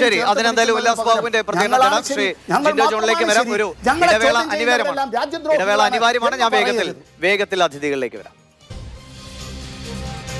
ശ്രീ ജിൻഡോ ജോൺ, ഇപ്പോൾ നേരത്തെ സമ്പത്ത് സൂചിപ്പിച്ചു, ബക്രീദാണ്, അതിന്റെ പെരുന്നാൾ ആശംസകൾ അദ്ദേഹം നേർന്നു. പക്ഷെ നമുക്കറിയാം, ഒരു പെരുന്നാളിന് അവധി പ്രഖ്യാപിക്കുന്നതിൽ പോലും വിവാദങ്ങളുണ്ടായ ഏറ്റവും നിരാശാജനകമായ മറ്റൊരു സംഭവം കൂടി നമ്മുടെ നാട്ടിലുണ്ടായി. അത് പലവിധ വാദപ്രതിവാദങ്ങളുണ്ട്. പക്ഷേ എന്തിലും ഏതിലും ഇത്തരം കാര്യങ്ങൾ ആരോപിക്കപ്പെടുന്നു, അല്ലെങ്കിൽ ഇത്തരം മാനങ്ങൾ എല്ലാത്തിനും പകർന്നു നൽകാൻ നമ്മുടെ രാഷ്ട്രീയ നേതാക്കളോ മറ്റ് സംവിധാനങ്ങളോ ഒക്കെ ഉണ്ട് എന്നത് ഏറ്റവും ദൗർഭാഗ്യകരമായ ഒരു സ്ഥിതിയാണ്. അതാണ് ഇപ്പോൾ നമ്മൾ എല്ലാത്തിലും കണ്ടുകൊണ്ടിരിക്കുന്നത്. ഇപ്പോൾ നേരത്തെ സമ്പത്ത് സൂചിപ്പിച്ച പോലെ ഇത്രയേറെ ചരിത്രങ്ങളെക്കുറിച്ചൊക്കെ പറഞ്ഞു. ഭാരതാംബ എന്ന സങ്കല്പം എങ്ങനെയാണ്, അത് ആരുടേതാണ്, അല്ലെങ്കിൽ പലരുടെയും ഉണ്ട് എന്നൊക്കെ അദ്ദേഹം ചിത്രങ്ങൾ സഹിതം പറഞ്ഞു. നമുക്കറിയാം ആദ്യ ചിത്രം അത് വന്നത് എങ്ങനെയൊക്കെയാണ്, അതായത് ഏതൊക്കെ രീതിയിൽ നമ്മുടെ രാജ്യത്തിൻ്റെ സംസ്കാരങ്ങളെ, അല്ലെങ്കിൽ രാജ്യത്തിന് ഏറ്റവും ആവശ്യമായ ഘടകങ്ങൾ, അത് ഭക്ഷണമാകട്ടെ, ജ്ഞാനമാകട്ടെ, വസ്ത്രമാകട്ടെ, അതിനൊക്കെ പ്രതീകവൽക്കരിച്ചുകൊണ്ടാണ് ആദ്യം ഭാരതമാത ഉണ്ടാകുന്നത്. പിന്നെ ഇവോൾവ് ചെയ്തു വരുന്നതാണല്ലോ, പല കലാകാരന്മാരുടെയും സങ്കല്പത്തിൽ പലതും ചേർക്കപ്പെടുന്നുണ്ട്. പക്ഷെ അവിടെയൊക്കെ രാജ്യം ഒന്നാണ്, അതിന് മറ്റു വേർതിരിവുകളില്ല എന്ന സന്ദേശമാണ് ഏത് രാജ്യത്തിൻ്റെതായ ഏത് സിമ്പലും നൽകട്ടെ, അത് ഔദ്യോഗികമാകട്ടെ അനൗദ്യോഗികമാകട്ടെ. അതിലുള്ള പാളിച്ചയാണ് ഇപ്പോൾ ഇവിടെ ഗവർണർ പങ്കെടുത്ത പരിപാടിയിൽ നടന്നതായി, രാജ്ഭവനിൽ നടന്നതായി ആരോപിക്കപ്പെടുന്നത്. ഇതിൽ ഇപ്പോഴും സർക്കാരിൻ്റെ ഭാഗത്തുനിന്ന് വേണ്ടത്ര നിലയിലുള്ള ഒരു മുഖ്യമന്ത്രി അടക്കം പ്രതികരിക്കാതിരിക്കുന്നത്, ഈ കാര്യങ്ങളെ ഞാൻ നേരത്തെ സൂചിപ്പിച്ച പോലെ ഇതേ നിലയിൽ അങ്ങ് മുന്നോട്ട് പോയി അവസാനിപ്പിക്കട്ടെ എന്ന ഒരു നീക്കം തന്നെയാണോ സർക്കാരിൻ്റെ ഭാഗത്തുനിന്ന് അങ്ങ് സംശയിക്കുന്നത്? വിഷയം ഞാൻ അതിലേക്ക് വരുന്നതിന് മുമ്പ് എനിക്ക് മനസ്സിലാകാത്തൊരു കാര്യം, നമ്മുടെ ഈ ചർച്ചയുടെ പല ഘട്ടത്തിലും ബഹുമാന്യനായ മുൻ MP സമ്പത്ത് പലവട്ടം നാളെ ബക്രീദാണ് എന്ന് പറയും. അത് ഈ ചർച്ചയുമായിട്ട് കണക്ട് ചെയ്യുന്നതിന്റെ അതുകൊണ്ട് തന്നെയാണ് ഞാൻ പ്രത്യേകം പറഞ്ഞത്, നമ്മുടെ നാട്ടിൽ എന്തിനേയും ഏതിനേയും, അത് ആഘോഷമാകട്ടെ സങ്കടമാകട്ടെ, എന്തിനേയും ഏതിനേയും പലതിൻ്റെയും കൂട്ടിച്ചേർക്കലുകൾക്ക് വേണ്ടി ആളുകൾ ഉപയോഗിക്കുന്നുണ്ടോ എന്ന സംശയം സ്വാഭാവികമായിട്ടും ഉണ്ടാകും. തീർച്ചയായിട്ടും ഞാൻ ആ പോയിന്റ് അദ്ദേഹം അങ്ങനെ പറയുമെന്ന് ഞാൻ വിചാരിച്ചില്ല. നാളത്തെ ബക്രീദിന് അദ്ദേഹം ഇപ്പൊ തൊട്ട് ഈ ചർച്ചയിൽ ഇതിന്റെ കൂട്ടത്തിൽ ആശംസ പറയുന്നു. നാളത്തെ ബക്രീദ് ആയതുകൊണ്ട് 1.5 മിനിറ്റ് സംസാരിച്ചിട്ട് ഇപ്പോഴേ ബക്രീദ് ആഘോഷിക്കാൻ പോകുന്ന അല്ലല്ലോ. അപ്പോൾ അതിൽ വേറെ എന്തോ അങ്ങനെ പറയുന്നതിൽ ഒരു അസ്വാഭാവികത എനിക്ക് തോന്നി. ഇവിടെ ബക്രീദുമായിട്ട് കണക്ട് ചെയ്തിട്ടല്ല ഞാൻ കേരളത്തിലെ ഗവർണർ ഭാരതാംബയുടെ ചിത്രം, ഭാരതാംബ എന്ന് RSSകാർ അവകാശപ്പെടുന്ന ചിത്രം വെച്ചുകൊണ്ട് ഈ ഗവൺമെന്റ് പരിപാടി നടത്തിയതിനെ ഞാൻ കാണുന്നത്. കാരണം നമ്മുടെ നികുതി പണത്തിൽ നിന്ന് പണം ചെലവഴിച്ചുകൊണ്ട് ഇത്തരത്തിലൊരു സർക്കാർ പരിപാടി നടത്തുമ്പോൾ RSSന്റെ പ്രഖ്യാപിതമായിട്ടുള്ള ചിത്രങ്ങളും ബിംബങ്ങളും വെച്ച് ആരാധിക്കുന്നതിനെ രാഷ്ട്രീയമായിട്ട് ഞങ്ങൾക്ക് യോജിക്കാൻ പറ്റില്ല, ഒന്നാമത്തെ കാര്യം. ഇനി രണ്ടാമത്തത്, എറണാകുളം നഗരത്തിൽ തൃക്കാക്കര കാക്കനാട് കളക്ടറേറ്റിൻ്റെ അടുത്ത് ഭാരത് മാത എന്ന് പറഞ്ഞൊരു കോളേജുണ്ട്. അത് കത്തോലിക്ക സഭയുടെ ഒരു കോളേജാണ്. അവിടെ ഭാരത് മാത എന്ന് അവർ ഉദ്ദേശിക്കുന്നത് ഈ RSSകാരനായിട്ടുള്ള ആർലെക്കർ ഗവർണറുടെ ആഫീസിൽ രാജ്ഭവനിൽ വെച്ച് ആരാധിച്ച ആ ചിത്രമല്ല. ഇനി ഭാരതറാണി എന്ന പേരിൽ പല പള്ളികളും കേരളത്തിൽ ക്രൈസ്തവ ദേവാലയങ്ങളുണ്ട്. അവിടെ ഒന്നും ക്രൈസ്തവർ ആരാധിക്കുന്ന ഭാരതറാണി, ഭാരതമാത എന്ന് പറഞ്ഞാൽ ഈ ചിത്രമല്ല, യേശു ക്രിസ്തുവിന്റെ അമ്മയായിട്ടുള്ള കന്യാമറിയത്തെ കുറിച്ചിട്ടാണ്. അപ്പൊ ഈ രാജ്യത്തെ വിവിധ മതവിഭാഗങ്ങളിൽപ്പെട്ട ആളുകൾക്ക്, വിവിധ രാഷ്ട്രീയ പാർട്ടികളിൽപ്പെട്ട ആളുകൾക്ക് ഭാരത് മാത എന്ന കൺസെപ്റ്റിൽ പലതരത്തിലുള്ള അഭിപ്രായങ്ങളുണ്ട്. അതെല്ലാം ഗവൺമെന്റിന്റെ പൊതുപരിപാടിയിൽ കൊണ്ടുവന്ന് വെച്ച് നികുതി പണം ചെലവഴിച്ച് ആരാധിക്കാൻ പാടില്ല എന്നുള്ളതാണ് കോൺഗ്രസിന്റെ പ്രഖ്യാപിത നിലപാട്, ഒന്നാമത്തെ കാര്യം. ഇനി രണ്ട്, അഖണ്ഡ ഭാരതം കൊണ്ടുവരണം എന്ന് കൊതിക്കുന്നവരാണ് നമ്മളെല്ലാവരും എന്ന് ഉല്ലാസ് ബാബു പറഞ്ഞു. ഞാൻ അതിൽ പെടുന്നില്ല, എൻ്റെ പ്രസ്ഥാനവും അതിൽ പെടുന്നില്ല. കാരണം BJPക്കും RSSനും അത്തരത്തിൽ കൊതിക്കാം. ഞങ്ങളെപ്പോലുള്ള ആളുകൾക്ക് അഖണ്ഡ ഭാരതം വീണ്ടും പുനഃസ്ഥാപിക്കപ്പെടണമെന്നല്ല ആഗ്രഹം. ഈ രാജ്യം, ഇന്ത്യ മഹാരാജ്യം, ഭാരതം, നിലവിൽ ഈ രാജ്യത്തുള്ള 142 കോടിയിലധികം വരുന്ന മനുഷ്യർക്ക് പട്ടിണിയില്ലാതെ, ദാരിദ്ര്യമില്ലാതെ, തൊഴിലില്ലായ്മയില്ലാതെ ജീവിക്കാൻ പറ്റണം. സകല ജാതി മത വിശ്വാസങ്ങളിൽപ്പെട്ട മനുഷ്യർക്ക് സ്വസ്ഥമായിട്ട് ജീവിക്കാൻ പറ്റണം. സകല വേഷഭൂഷാദികളും ധരിച്ച് സകല ഭാഷകളും സംസാരിച്ച് സകല വിധത്തിലുള്ള ഭക്ഷണം കഴിക്കാനുള്ള സ്വാതന്ത്ര്യത്തോടു കൂടി നിലവിലുള്ള ഇന്ത്യ മഹാരാജ്യത്ത് ജീവിക്കാനുള്ള സാഹചര്യം സംജാതമാകണമെന്നാണ് ഞങ്ങളുടെ ആഗ്രഹം. അല്ലാതെ ഈ രാജ്യത്തിന് സ്വാതന്ത്ര്യം കിട്ടുന്നതിന് മുമ്പ് പല രാജ്യങ്ങളുണ്ടായിരുന്നല്ലോ, China, Afghanistan, Pakistan, Burma, Myanmar, ഇങ്ങനെ എല്ലാവരെയും കൂട്ടിച്ചേർത്ത് അവർക്ക് കൂടി ചെലവിന് കൊടുക്കേണ്ട ബാധ്യത ഏറ്റെടുക്കണമെന്നുള്ള അഭിപ്രായം ഞങ്ങൾക്കില്ല. ഇനി ഒരു കാര്യം കൂടി ചോദിക്കട്ടെ, അഖണ്ഡ ഭാരത സംസ്കാരം അത് പുനഃസ്ഥാപിക്കണമെന്ന് ആവശ്യപ്പെടുന്ന BJP ഈ പാകിസ്ഥാനെ കൂടെ കൂട്ടാൻ തയ്യാറാണോ? എങ്കിൽ അവിടെ നിന്നുള്ള മുസ്ലിങ്ങളെ നിങ്ങൾ അക്സെപ്റ്റ് ചെയ്യോ? അപ്പോൾ നിങ്ങൾ BJP-ക്കാർ ഈ രാജ്യത്ത് നിന്ന് കയറ്റി അയക്കാൻ പോകുന്ന മുസ്ലിങ്ങളെ പിന്നെ നിങ്ങൾ ഏത് രാജ്യത്തേക്ക് വിടും? അപ്പൊ ഈ അഖണ്ഡ ഭാരതം എന്നൊക്കെ അവകാശപ്പെടുന്നത് വെറുതെ കുറെ ആളുകളെ ചുറ്റിക്കാൻ വേണ്ടി പറയുന്ന ഒരു മുദ്രാവാക്യം മാത്രമായിട്ടാണ് ഞാൻ കാണുന്നത്. മുഴുവൻ ആളുകളും ആരാധിക്കുന്നത്. ഇവിടുന്ന് കയറ്റി അയക്കാൻ പോകുന്നത് എന്താണ് ജിൻഡോ ഉദ്ദേശിച്ചത്? അല്ല, ഈ രാജ്യത്തെ മുസ്ലിങ്ങൾ മുഴുവൻ പാകിസ്ഥാനിൽ പോകണമെന്നല്ലേ PC ജോർജിനെ പോലുള്ള ആളുകൾ പറഞ്ഞത്? അതിനവർ തള്ളി പറഞ്ഞോ? ഈ രാജ്യത്തെ RSSന്റെയും BJP-യുടെയും നേതാക്കന്മാർ എപ്പോഴൊക്കെ എന്തൊക്കെ അഭിപ്രായ വ്യത്യാസങ്ങൾ ഈ രാജ്യത്തെ സർക്കാരിനെതിരെ ആരെങ്കിലും പറഞ്ഞാൽ, നമ്മൾ നികുതി കൊടുക്കുന്ന കേന്ദ്ര സർക്കാരിനെതിരെ, നരേന്ദ്രമോദി സർക്കാരിനെതിരെ ആരെങ്കിലും അഭിപ്രായം പറഞ്ഞാൽ അവരുടെ ജാതിയും മതവും നോക്കിയിട്ട് പാകിസ്ഥാനിൽ പോടാ എന്ന് പറയുന്നു. അപ്പൊ ഈ പാകിസ്ഥാനെ അഖണ്ഡ ഭാരതം എന്ന് പറഞ്ഞ് കൂട്ടിച്ചേർത്താൽ പിന്നെ എവരേക്കാ ഇവർ വിടാൻ പോകുന്നത്? വിടാനൊരു സ്ഥലം വേണ്ടേ അപ്പൊ ഇവർക്ക്? അപ്പൊ ഈ അഖണ്ഡ ഭാരതം എന്നൊക്കെ പറയുന്നത് വെറുതെ കുറെ സംഘപരിവാറുകാരെ ഇക്കിളിപ്പെടുത്താൻ വേണ്ടി പറയുന്ന മുദ്രാവാക്യമാണ്. പ്രാക്ടിക്കൽ അല്ല എന്ന് ഇവർക്ക് പറയാം. ആധുനിക രാഷ്ട്ര സങ്കല്പത്തിൽ പ്രാക്ടിക്കൽ അല്ലാത്ത ഒരു മുദ്രാവാക്യം പറഞ്ഞ് ആളുകളെ വെറുതെ ഭ്രാന്ത് പിടിപ്പിക്കാൻ മാത്രമേ പറ്റുള്ളൂ. ഇനി അടുത്തത്, ഈ RSSകാരുടെ ചിത്രം, RSSകാർ വെച്ച് ആരാധിക്കുന്ന ഈ ചിത്രം, ഇത് എല്ലാവരും ആരാധിക്കുന്ന മറ്റേ ഭാരത് മാതാ ചിത്രമാണെന്ന് പറഞ്ഞാൽ ഞങ്ങൾ അതിനെ ആരാധിക്കുന്നില്ല. ഇപ്പൊ അല്പം മുമ്പ് സമ്പത്ത് സാർ കാണിച്ച നിരവധി ചിത്രങ്ങളുണ്ട്. നമുക്ക് ഗൂഗിളിൽ സെർച്ച് ചെയ്താലും പല വിധത്തിലുള്ള സോഷ്യൽ മീഡിയയിലൊക്കെ പരിശോധിച്ചാൽ നമുക്ക് ഒത്തിരി ചിത്രങ്ങൾ കിട്ടും. എന്തായാലും 1905 RSS രൂപീകരിക്കുന്നതിന് 20 വർഷം മുമ്പ് അഭിനീന്ദ്രനാഥ് ടാഗോർ വരച്ച ചിത്രം ഈ RSSകാരായിട്ടുള്ള ഗവർണർ ആരാധിച്ച ചിത്രമല്ല. കയ്യിൽ നെൽക്കതിരും അല്ലെങ്കിൽ ഗോതമ്പ് കതിരും പുസ്തകവും അല്ലെങ്കിൽ ജപമാലയും അല്ലെങ്കിൽ അത്തരത്തിലുള്ള ബിംബങ്ങൾ ഉപയോഗിച്ച് നിൽക്കുന്ന ആ ഭാരത് മാതാ ചിത്രമല്ലല്ലോ നിങ്ങൾ ആരാധിക്കുന്നത്. കാലാകാലങ്ങളിൽ RSSകാരുടെ ഭാവനയിൽ വിരിഞ്ഞ ഒരു ചിത്രം എടുത്തിട്ട് ഇത് ഭാരതത്തിന്റെ ബിംബമാണ്, സിംബലാണ്, ആരാധിച്ചോ എന്ന് പറഞ്ഞാൽ പങ്കെടുക്കുന്ന ആളുകളെല്ലാം ആരാധിക്കാൻ പറ്റില്ല. ഇനി ഒരു കാര്യം കൂടി ഒറ്റ കാര്യം കൂടി അദ്ദേഹം വേറൊരു കാര്യം കൂടി പറഞ്ഞു. ഭാരത് മാതാ സങ്കല്പത്തെ ഗാന്ധിയും നെഹ്റുവും സുഭാഷ് ചന്ദ്രബോസും ഒക്കെ അംഗീകരിച്ചു എന്ന്. നെഹ്റുവിന്റെ ഭാരത് മാതാ സങ്കല്പം എന്ന് പറഞ്ഞാൽ ഈ രാജ്യത്തെ മലകളും പുഴകളും താഴ്വാരങ്ങളും ഭൂമിയും ഒന്നുമല്ല, ഈ രാജ്യത്തെ സകല വിഭാഗത്തിൽപ്പെട്ട മനുഷ്യരുമാണ് ഈ രാജ്യത്തെ ഭാരത് മാതാ എന്ന് നെഹ്റു പറഞ്ഞത്. അത് തന്നെയായിരുന്നു ഗാന്ധിയുടെ കൺസെപ്റ്റ്, അത് തന്നെയായിരുന്നു സുഭാഷ് ചന്ദ്രബോസിന്റെ കൺസെപ്റ്റും, അത് തന്നെയായിരുന്നു പട്ടേലിന്റെ കൺസെപ്റ്റും. അവരൊന്നും ഇത്തരത്തിലുള്ള ഒരു ഭാരത് മാതാ ചിത്രങ്ങൾ വെച്ച് ആരാധിക്കുകയോ അല്ലെങ്കിൽ മുസ്ലിങ്ങളെ അല്ലെങ്കിൽ സിഖുകാരെ അല്ലെങ്കിൽ ക്രൈസ്തവരെയൊക്കെ ഈ രാജ്യത്ത് നിന്ന് പാലായനം ചെയ്യിപ്പിക്കണമെന്നും വേട്ടയാടണമെന്നും പറയുന്ന അത്തരത്തിലുള്ള ഒരു ഭാരത് മാതാ സങ്കല്പം എടുത്തു വെച്ചുകൊണ്ട് രൗദ്രമൂർത്തി ഭാവങ്ങളായിട്ട് RSSന്റെ മുദ്രാവാക്യം പറയുന്നവരായിരുന്നില്ല.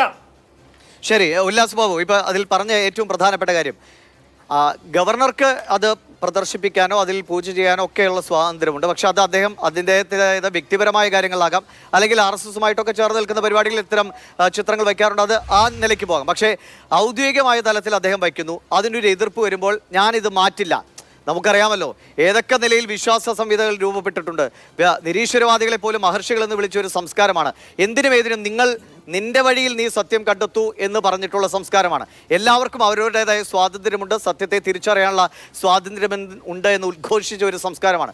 അപ്പോൾ എനിക്ക് ആ വഴിയല്ല എന്ന് പറയുന്നവരെ ശരി, നീ നിന്റെ വഴിയിലൂടെ പോകൂ എന്ന് പറയാനുള്ള സ്വാതന്ത്ര്യം കൂടി നമ്മൾ നൽകണം. അത് പറയാതെ ഇത് നമ്മൾ മുന്നോട്ട് വെക്കുന്നതല്ല, അല്ലെങ്കിൽ RSSൻ്റെതായ മാത്രം ഭാരതാംബയാണ് എന്ന് ഒരു മന്ത്രിയോ അല്ലെങ്കിൽ അത്തരത്തിലെ വിമർശനം ഉണ്ടാകുമ്പോൾ ഞാനിത് മാറ്റില്ല, നിങ്ങളിതിൽ പുഷ്പാർച്ചന നടത്തണം എന്നതാണ് എൻ്റെ പക്ഷം എന്ന ഒരു കടുംപിടുത്തത്തിലേക്ക് എങ്ങനെ അദ്ദേഹത്തിന് പോകാൻ കഴിയുന്നു? അത് ജനാധിപത്യ സംവിധാനത്തിൽ, ഈ ഭരണ സംവിധാനത്തിൽ ഉചിതമായ ഒരു കാര്യമല്ലോ. അതിനെങ്കിലും അദ്ദേഹം വഴങ്ങണ്ടേ? അല്ല, ഞാൻ ഇന്ത്യ സഖ്യത്തിൻ്റെയും രവീഷ് മണിയുടെയും വാക്കുകൾക്ക് മറുപടി പറയണമല്ലോ, സമയമെടുക്കുമല്ലോ. നീ നിൻ്റെ വഴിക്ക് പോയിക്കോളൂ എന്ന് തന്നെയാണ് നമ്മളെല്ലാവരും പറയുന്നത്. പ്രസാദിൻ്റെ വഴിക്ക് പോവുക, അദ്ദേഹത്തിന് ഇഷ്ടമുള്ള വഴിക്ക് അദ്ദേഹത്തിന് പോയിക്കോട്ടെ. പ്രസാദിനെ സംബന്ധിച്ചിടത്തോളം പരിസ്ഥിതി ദിനത്തിൽ കേരളത്തിൻ്റെ കർഷകർക്ക് ദുരിതം മാത്രം 4 വർഷം സമ്മാനിച്ച ഒരു ഗുണവും പരഗുണവും ഇല്ലാത്തൊരു മന്ത്രിമാരുടെ ലിസ്റ്റ് എടുത്താൽ അതിൽ ശശീന്ദ്രൻ്റെ പുറകിലേ വരുള്ളൂ. അതിൽ പുറകിൽ വരുന്ന 3-4 പേരിൽ ഒരാൾ പ്രസാദ്. പൈസ കൊടുക്കാൻ കർഷകന് സാധിക്കാത്ത, ക്ഷീരകർഷകന് ഉപകാരമില്ലാത്ത, കർഷകന് ഉപകാരമില്ലാത്ത, റബ്ബർ കർഷകന് ഉപകാരമില്ലാത്ത, പച്ചക്കറി കർഷകന് ഉപകാരമില്ലാത്ത, ഒരു ഗുണമില്ലാത്ത ഒരു മന്ത്രിമാരിൽപ്പെട്ട വ്യക്തിയാണ്. അപ്പോൾ അദ്ദേഹത്തിൻ്റെ കാര്യം, പരിസ്ഥിതി ദിനത്തിൽ ആ കർഷകൻ്റെ കാര്യം പറഞ്ഞ സമയത്ത് ആ കർഷകന് ദുരിതം വിതച്ച വ്യക്തിയാണ് പ്രസാദ് എന്നൊന്ന് പറയാൻ ബഹുമാന്യനായ സമ്പത്ത് സാർ അങ്ങയുടെ നാവൊന്ന് വഴങ്ങണമായിരുന്നു. പോട്ടെ, അങ്ങ് പറഞ്ഞു മറ്റൊരു കാര്യം, ഞങ്ങളെല്ലാവരും സ്വപ്നം കാണുകയാണ്. സാർ, ശരിയാണ് സാർ. ഈ ഭാരതം വെട്ടിമുറിക്കുന്ന സമയത്ത് ഞങ്ങൾക്കെല്ലാവർക്കും, അല്ലെങ്കിൽ നമ്മുടെ പൂർവികർക്ക്, ഒരുപാട് പേർക്ക് പ്രയാസങ്ങളും പരിഭവവും ഉണ്ടായിട്ടുണ്ട്. ഞങ്ങളുടെ സ്വപ്നമല്ല സാർ, അത് യാഥാർത്ഥ്യമാകണമെന്ന ആഗ്രഹത്തോടു കൂടിയാണ് കാണുന്നത്. ഭാരതത്തിൻ്റെ സ്വാതന്ത്ര്യത്തെ പോലും അംഗീകരിക്കാൻ ബുദ്ധിമുട്ട് അനുഭവിച്ച നിങ്ങളുടെ രാഷ്ട്രീയ പാർട്ടിയെ സംബന്ധിച്ചിടത്തോളം, അല്ലെങ്കിൽ അതിനെ വിശ്വസിച്ച് നടക്കുന്ന നിങ്ങളെ സംബന്ധിച്ചിടത്തോളം, സ്വാഭാവികമായിട്ട് ഞങ്ങളുടെ സ്വപ്നമായി നിങ്ങൾക്ക് ഭാരതമാതാവിനെ തോന്നുന്നുണ്ടാവും. അത് ഞങ്ങളുടെ കുറ്റമല്ല സാർ, നിങ്ങളുടെ കുറവാണെന്നുള്ള യാഥാർത്ഥ്യം നിങ്ങൾ തിരിച്ചറിയണം. 3, ജിൻഡോ ജോൺ ഒരു കാര്യം പറഞ്ഞു. അല്ല, അതിന് മുന്നേ ഒരു കാര്യം. അതിന് മുന്നേ സാർ, നിങ്ങൾ ബക്രീദിനെ കുറിച്ച് പറഞ്ഞു. സാർ, ഇവിടെ റംസാൻ ആയാലും ബക്രീദ് ആയാലും ഏത് കാര്യമാണെങ്കിലും, ക്രിസ്മസ് ആയിക്കോട്ടെ, വിഷു ആയിക്കോട്ടെ, ഓണമായിക്കോട്ടെ, സാർ, ഇന്ന് ആ ബക്രീദിൻ്റെ കാര്യം സമ്പത്ത് സാറിനെ പോലത്തെ മതേതരവാദം കൂടുതൽ പറയുന്ന ഒരാൾ ഈ ഒരു കാര്യം പറഞ്ഞത് നിലമ്പൂർ തെരഞ്ഞെടുപ്പിനകത്തുള്ള ഒരു സൂത്രക്കെട്ടായിട്ട് ഞങ്ങളൊന്ന് കണ്ടോട്ടെ സാർ. ഈ ജാതിയും മതവും പിടിച്ച് എത്ര കാലം സാർ ഈ അധികാരത്തിൽ കടിച്ചു തൂങ്ങാനാണ് നിങ്ങൾ താല്പര്യപ്പെടുന്നത്? നിങ്ങൾ വികസിത സമൂഹത്തിന് വേണ്ടി കൃത്യമായിട്ടുള്ള പ്രവർത്തനം നടത്തുന്നേ, അല്ലാതെ നിങ്ങൾക്ക് എത്ര കാലം ഈ ജാതി, മതം, വർഗം, വർണ്ണം എന്ന് പറഞ്ഞു നിൽക്കാൻ പറ്റും? കഷ്ടം. സമ്പത്ത് സാറിൻ്റെ മുമ്പിൽ വളരെ വിഷമത്തോടുകൂടി പറയുന്നു, അങ്ങയുടെ ആ കൊണ്ടുപോയ രീതി കറക്റ്റായില്ല, ഉദ്ദേശശുദ്ധിയും വ്യക്തമാണ്, അതും കറക്റ്റല്ല. ജിൻഡോ ജോൺ, അങ്ങ് പറഞ്ഞു ഞങ്ങൾ അഖണ്ഡ ഭാരതം പുനഃസ്ഥാപിക്കണമെന്ന് ആഗ്രഹിക്കുന്ന ആളുകളിൽ പെട്ട ആളല്ല, അങ്ങ് പെടുന്നില്ല. ശരിയാണ് സാർ, അങ്ങയെ അടക്കം ഞാൻ പറഞ്ഞത്, ഞാൻ അങ്ങയെ ഭാരതീയനായി കാണുന്നു, അങ്ങ് എന്നെ RSSകാരനോ BJP കാരനോ മാത്രമായിട്ട് കാണുന്നുള്ളൂ എന്നുള്ളത് കൊണ്ടായിരിക്കാം, കുഴപ്പമില്ല. പക്ഷേ സാർ, ശരിയാണ്, നിങ്ങളുടെ കാഴ്ചപ്പാട് വളരെ വ്യക്തമാണ്. ഈ ഭാരതത്തിന് സ്വാതന്ത്ര്യം കിട്ടുന്ന സമയത്ത് ഈ ഭാരതത്തെ വിഭജിച്ചുകൊണ്ട് ഈ ഭാരതത്തെ വെട്ടിമുറിക്കാൻ കൂട്ടുനിന്ന നിങ്ങൾക്ക് ഈ ഭാരതം ഒന്നായി കാണണമെന്ന് ആഗ്രഹമുണ്ടാവില്ല, ഈ ഭാരതം ഒന്നായി തീരണമെന്ന് നിങ്ങൾക്ക് ആഗ്രഹം ഉണ്ടായില്ല, ഒന്നാകുന്ന ഭാരതത്തെക്കുറിച്ച് ചിന്തിക്കാൻ പോലും നിങ്ങൾക്ക് സാധിക്കുന്നുണ്ടാവില്ല. അത് ഈ ഭാരതത്തെ വെട്ടിമുറിച്ച നിങ്ങളുടെ മനസ്സിൻ്റെ കാഠിന്യമായിട്ടുള്ള സ്വഭാവമാണ്. പിന്നെ ദിവീഷ് മണി, നിങ്ങളൊരു കാര്യം ചോദിക്കണം. വൃത്തികെട്ട വർത്തമാനമാണ് ജിൻഡോ ജോൺ എന്ന് പറയപ്പെടുന്ന മിടുക്കനായ കോൺഗ്രസ്സുകാരനെന്ന് ഞാൻ ഒരുപാട് തവണ ചിന്തിച്ചിട്ടുള്ള ആ വ്യക്തി വൃത്തികെട്ട വർത്തമാനം, വർഗീയവാദം തുളുമ്പുന്നൊരു വർത്തമാനം പറഞ്ഞു. മാന്യതയുണ്ടെങ്കിൽ അത് പിൻവലിച്ച് പോകേണ്ട ഉത്തരവാദിത്തം അദ്ദേഹത്തിനുണ്ട്. മുസ്ലിമുകളെ കയറ്റി അയക്കുന്ന എവിടേക്കാണ് കയറ്റി അയക്കുന്നത്?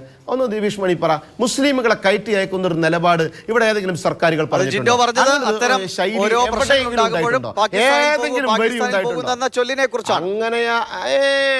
അങ്ങനെയാണ് പാകിസ്ഥാൻ സ്നേഹം പറയുന്ന സമയത്ത് പാകിസ്ഥാനോട് സ്നേഹം കാണിക്കുന്ന ആളുകൾക്ക് പാകിസ്ഥാനിൽ പോകാൻ പറഞ്ഞിട്ടുണ്ടാകാം. അവിടെ സർക്കാരിൻ്റെ തലയിൽ വെച്ച് കെട്ടുന്ന രീതിയിൽ കയറ്റി അയക്കുന്നവർ എങ്ങോട്ട് പോകും, മുസ്ലിമുകളെ കയറ്റി അയക്കുന്നവർ എങ്ങോട്ട് പോകുമെന്ന വൃത്തിഹീനമായ വാക്കുകൾ ഈ ജിൻഡോന്റെ നാവിൽ നിന്ന് വന്നത് എന്ത് അടിസ്ഥാനത്തിലാണ്? എന്ത് മോശമാണ് ഈ വക വർത്തമാനം പറയുന്നത്? ദിവീഷ് മണി അത് എന്തുകൊണ്ടാണ് കൃത്യമായി ചോദിക്കാഞ്ഞത്? ഞാനും ദിവീഷ് മണിയും സമ്പത്ത് സാറും ജിൻഡോ ജോണും ചർച്ച ചെയ്യുന്ന ആ ചാനലിന്റെ പേരും നിങ്ങൾ കൃത്യമായി മനസ്സിലാക്കണം. മാതൃഭൂമി എന്നാണ്, അല്ലെ? സ്വാഭാവികമായിട്ട് നിങ്ങൾ മനസ്സിലാക്കണം. അതൊക്കെ ഒരു വലിയ സങ്കല്പവും കാര്യങ്ങളുമാണെന്നേ. പിന്നെ ഒരു കാര്യം കൂടി ഞാൻ പറഞ്ഞു തരാം.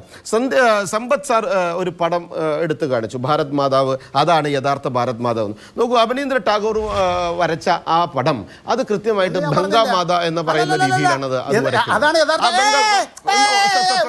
ബംഗാമാത എന്ന തുള്ളാതെ ഞാൻ പറയുന്നത് പറയാം. ഇല്ല സമ്പത്തെ, ഇല്ല സമ്പത്തെ, ഞാൻ പറഞ്ഞു കഴിഞ്ഞിട്ട് താനും പറഞ്ഞാൽ മതി. താങ്കൾക്ക് പല സങ്കല്പങ്ങൾ ഉണ്ട് എന്നാണ് പറഞ്ഞത്. മാതൃഭൂമി ചാനൽ വന്നത് എന്തൊന്നുണയും പറഞ്ഞിട്ട് പോവാ, ഞാനൊക്കെ കേട്ടിട്ട് പോകുമെന്നൊന്നും ധരിക്കണ്ട. ഞാൻ പറയാത്ത കാര്യം പറഞ്ഞു എന്ന് പറയരുത്. പല സങ്കല്പങ്ങൾ ഉണ്ട് എന്നാണ് അദ്ദേഹം ആ ചിത്രങ്ങൾ കാണിച്ചുകൊണ്ട് പറഞ്ഞത്. ഇതാണ് എന്ന് അദ്ദേഹം പറഞ്ഞില്ല, പല സങ്കല്പങ്ങൾ ഉണ്ട് എന്നാണ് പറഞ്ഞത്. ഇൻടോളറൻസ് ഉണ്ടോ? ഉണ്ടെങ്കിൽ അങ്ങ് കയ്യിൽ വെച്ചേക്ക്. പറയുന്നത് കേൾക്കാനുള്ള മനസ്സാദ്യം കാണിക്കേ, കേട്ടോ? ശരി, ശ്രീ ഉല്ലാസ് ബാബു സമ്പത്ത് അദ്ദേഹം സമ്മതിച്ചു. പറയും മാന്യത വിട്ട് ഇങ്ങോട്ട് സംസാരിച്ചുകൊണ്ടാണ് ദിവീഷ് മണി തിരിച്ചു പറയേണ്ടി വന്നത്. അതായത് ഇയാളിത് വീണ്ടും തുടങ്ങി. ശ്രീ ഉല്ലാസ് സംസാരിക്കൂ, പറയൂ. അതായത് കൃത്യമായിട്ട് ദിവീഷ് മണി ഒരു കാര്യം മനസ്സിലാക്കാം. അദ്ദേഹം ഉയർത്തി കാണിച്ച പടമെന്ന് പറയപ്പെടുന്നത് അത് ബംഗാബാധ എന്ന് പറയപ്പെടുന്ന ഒരു ശൈലിയിൽ വരച്ചതുമാണ്. അങ്ങനെ പിന്നീട് അത് സ്വാമി വിവേകാനന്ദൻ്റെ ശിഷ്യയായിട്ടുള്ള ഭഗിനി നിവേദിതയാണ് അതിന് ഭാരത് മാതാ സങ്കല്പം ഉണ്ടാക്കുന്നതും അങ്ങനെ അതിനെക്കുറിച്ച് കൂടുതൽ പ്രചാരണം ഉണ്ടാകുന്നതും. ഇവിടെ കൃത്യമായിട്ട് ബങ്കിം ചന്ദ്ര ചാറ്റർജിയുടെ വന്ദേ മാതരം വന്നതിന് ശേഷം അവിടെ സ്ത്രീ സങ്കല്പത്തിൽ, ദേവതാ സങ്കല്പത്തിൽ ഒക്കെ ഭാരത മാതാവിനെ കാണുകയും ദുർഗാ സങ്കല്പത്തിലും വലിയ ശക്തി സ്വരൂപിണിയായി കാണുകയും ഒക്കെ ചെയ്തതിൻ്റെ അടിസ്ഥാനത്തിലാണ് ഇങ്ങനൊരു ഭാരത് മാതാ സങ്കല്പം ഉണ്ടാകുന്നതും അതിൽ എല്ലാവരും അംഗീകരിക്കുകയും ആകൃഷ്ടരാകുകയും അതിനെ ബഹുമാനിക്കുകയും അതിന് പുഷ്പം അർപ്പിക്കുകയും അതിനെ ബഹുമാനിച്ചുകൊണ്ട് മുന്നോട്ട് പോവുകയും ഒക്കെ ചെയ്തത്. അത് ഉൾക്കൊള്ളാൻ ഒരുപക്ഷെ കമ്മ്യൂണിസ്റ്റ് പാർട്ടിക്കോ കോൺഗ്രസിൻ്റെ ജിൻഡോ ജോൺ ഉൾക്കൊണ്ടില്ല എന്ന് പറയേണ്ട കേരളത്തിലെ രാഷ്ട്രീയമാണ്. ജിൻഡോ ജോണിൻ്റെയൊക്കെ പൂർവിക കോൺഗ്രസ്സുകാരൊക്കെ, കോൺഗ്രസിൻ്റെ നേതാക്കന്മാരൊക്കെ അതിനെ കൃത്യമായിട്ട് ഉൾക്കൊണ്ടിട്ടുമുണ്ട്, അംഗീകരിച്ചിട്ടുമുണ്ട്. അതിൽ കൃത്യമായിട്ട് ജനങ്ങൾക്ക് അറിയുന്ന കാര്യവുമാണ്. ജിൻഡോ ജോൺ അംഗീകരിക്കാൻ പറ്റാത്തത് അത് കേരളത്തിലെ രാഷ്ട്രീയ താല്പര്യങ്ങളുടെ അടിസ്ഥാനത്തിലാണെന്ന് നിങ്ങൾ മനസ്സിലാക്കണം. അപ്പോൾ ആ വന്ദേ മാതരം ഗാനം വന്നതിന് ശേഷം ഒരു സ്ത്രീ സങ്കല്പത്തിൻ്റെ ഭാഗമായി ഭാരതമാതാവിനെ അംഗീകരിക്കുകയും അതിലൂടെ ഭാരത് മാതാവിനെ ബഹുമാനിക്കുകയും ചെയ്യുന്ന ഒരു വലിയ പൈതൃകവും സംസ്കാരവും തന്നെ നമ്മളിൽ ഉണ്ടായിരുന്നു എന്നുള്ളത് നമ്മൾ ബോധ്യം നമുക്കുണ്ടാവണം. പിന്നെ ഇതിനൊക്കെ ഇപ്പോൾ ചർച്ചയാക്കുന്ന വിഷയമാക്കുന്നു എന്ന് പറയപ്പെടുന്നത് കൃത്യമായിട്ടുള്ള ഇടതുപക്ഷ രാഷ്ട്രീയത്തിൻ്റെയും വലതുപക്ഷ രാഷ്ട്രീയത്തിൻ്റെയും മതങ്ങൾക്ക് പുറകെ പോകുന്ന രാഷ്ട്രീയ സ്വഭാവത്തിന്റെ അടിസ്ഥാനത്തിൽ ഉണ്ടാകുന്ന തട്ടിപ്പുകളാണ്. ബാബു, ഇത്തരം ചിത്രങ്ങൾ വെച്ച് ഇതൊരു വിവാദമാകും എന്ന നിലയ്ക്ക് എന്തിനാ വിവാദമാകണത്? നമ്മുടെ ഭാരതമാതാവിനെ നമ്മൾ ബഹുമാനിക്കുന്നതിനും നമ്മുടെ ഭാരതമാതാവിനെ നമ്മൾ അംഗീകരിക്കുന്നതിനും അതെന്തിനാ വിവാദമാകുന്നത്? അത് വിവാദമാക്കിയതിന്റെ അടിസ്ഥാനത്തിന്റെ പുറകിലുള്ള രാഷ്ട്രീയമാണ് ഞാൻ പറഞ്ഞത്. ആ പുറകിലുള്ള രാഷ്ട്രീയം എന്ന് പറയപ്പെടുന്നത് വർഗീയ രാഷ്ട്രീയ ശക്തികൾക്ക് കുടപിടിക്കുന്ന സ്വഭാവം കൊണ്ടുപോയി എങ്ങനെയെങ്കിലും രാഷ്ട്രീയ താല്പര്യങ്ങളുടെ അടിസ്ഥാനത്തിൽ അധികാര രാഷ്ട്രീയം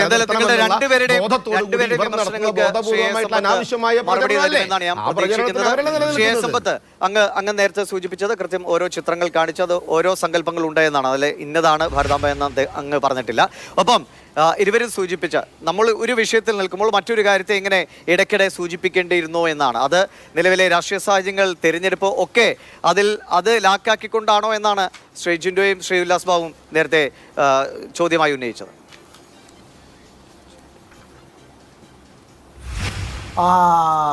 ദിവേഷ് മണി, സമ്പത്ത് എന്തു പറയണം എന്ന് സമ്പത്താണ് തീരുമാനിക്കേണ്ടത്. സമ്പത്ത് പ്രതിനിധാനം ചെയ്യുന്ന രാഷ്ട്രീയ പാർട്ടിയാണ് തീരുമാനിക്കേണ്ടത്.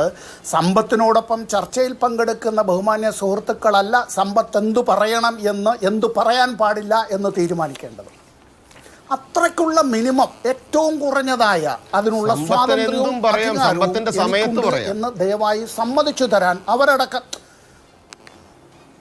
അല്ല, ഞാൻ പറയാത്ത കാര്യം പറഞ്ഞു എന്ന് അത്തരത്തിൽ ധരിപ്പിക്കുന്നതിനാണ് എങ്കിൽ ഇന്ത്യയുടെ ഈ ഭരണഘടന അങ്ങ് ഭേദഗതി ചെയ്ത് ഇന്ത്യയിലെ BJPക്കാർക്കും RSSകാർക്കും ഒരു പ്രത്യേക മൗലിക അവകാശമുണ്ട് എന്നും അത് നുണ സത്യമാണ് എന്ന് വിശ്വസിക്കാനും ആ നുണ പ്രചരിപ്പിക്കാനും ആ നുണയിൽ വിശ്വസിക്കാത്തവരെല്ലാം രാജ്യദ്രോഹികളായി മുദ്രകുത്താനും തങ്ങൾക്ക് അധികാരമുണ്ട് എന്നുകൂടി ഇന്ത്യയുടെ ഭരണഘടന ഭേദഗതി ചെയ്താൽ ഇങ്ങനെ നുണ പ്രചരിപ്പിക്കാനായി RSSകാർക്കും BJPക്കാർക്കും സംഘപരിവാറിൻ്റെ കിനാവള്ളിക്കരങ്ങൾക്കുമെല്ലാം അധികാരമുണ്ട് എന്ന് അവർക്ക് വിശ്വസിക്കാം. പക്ഷേ ഈ രാജ്യം അനുവദിച്ചു തരണം എന്നില്ല. ഒന്നാം.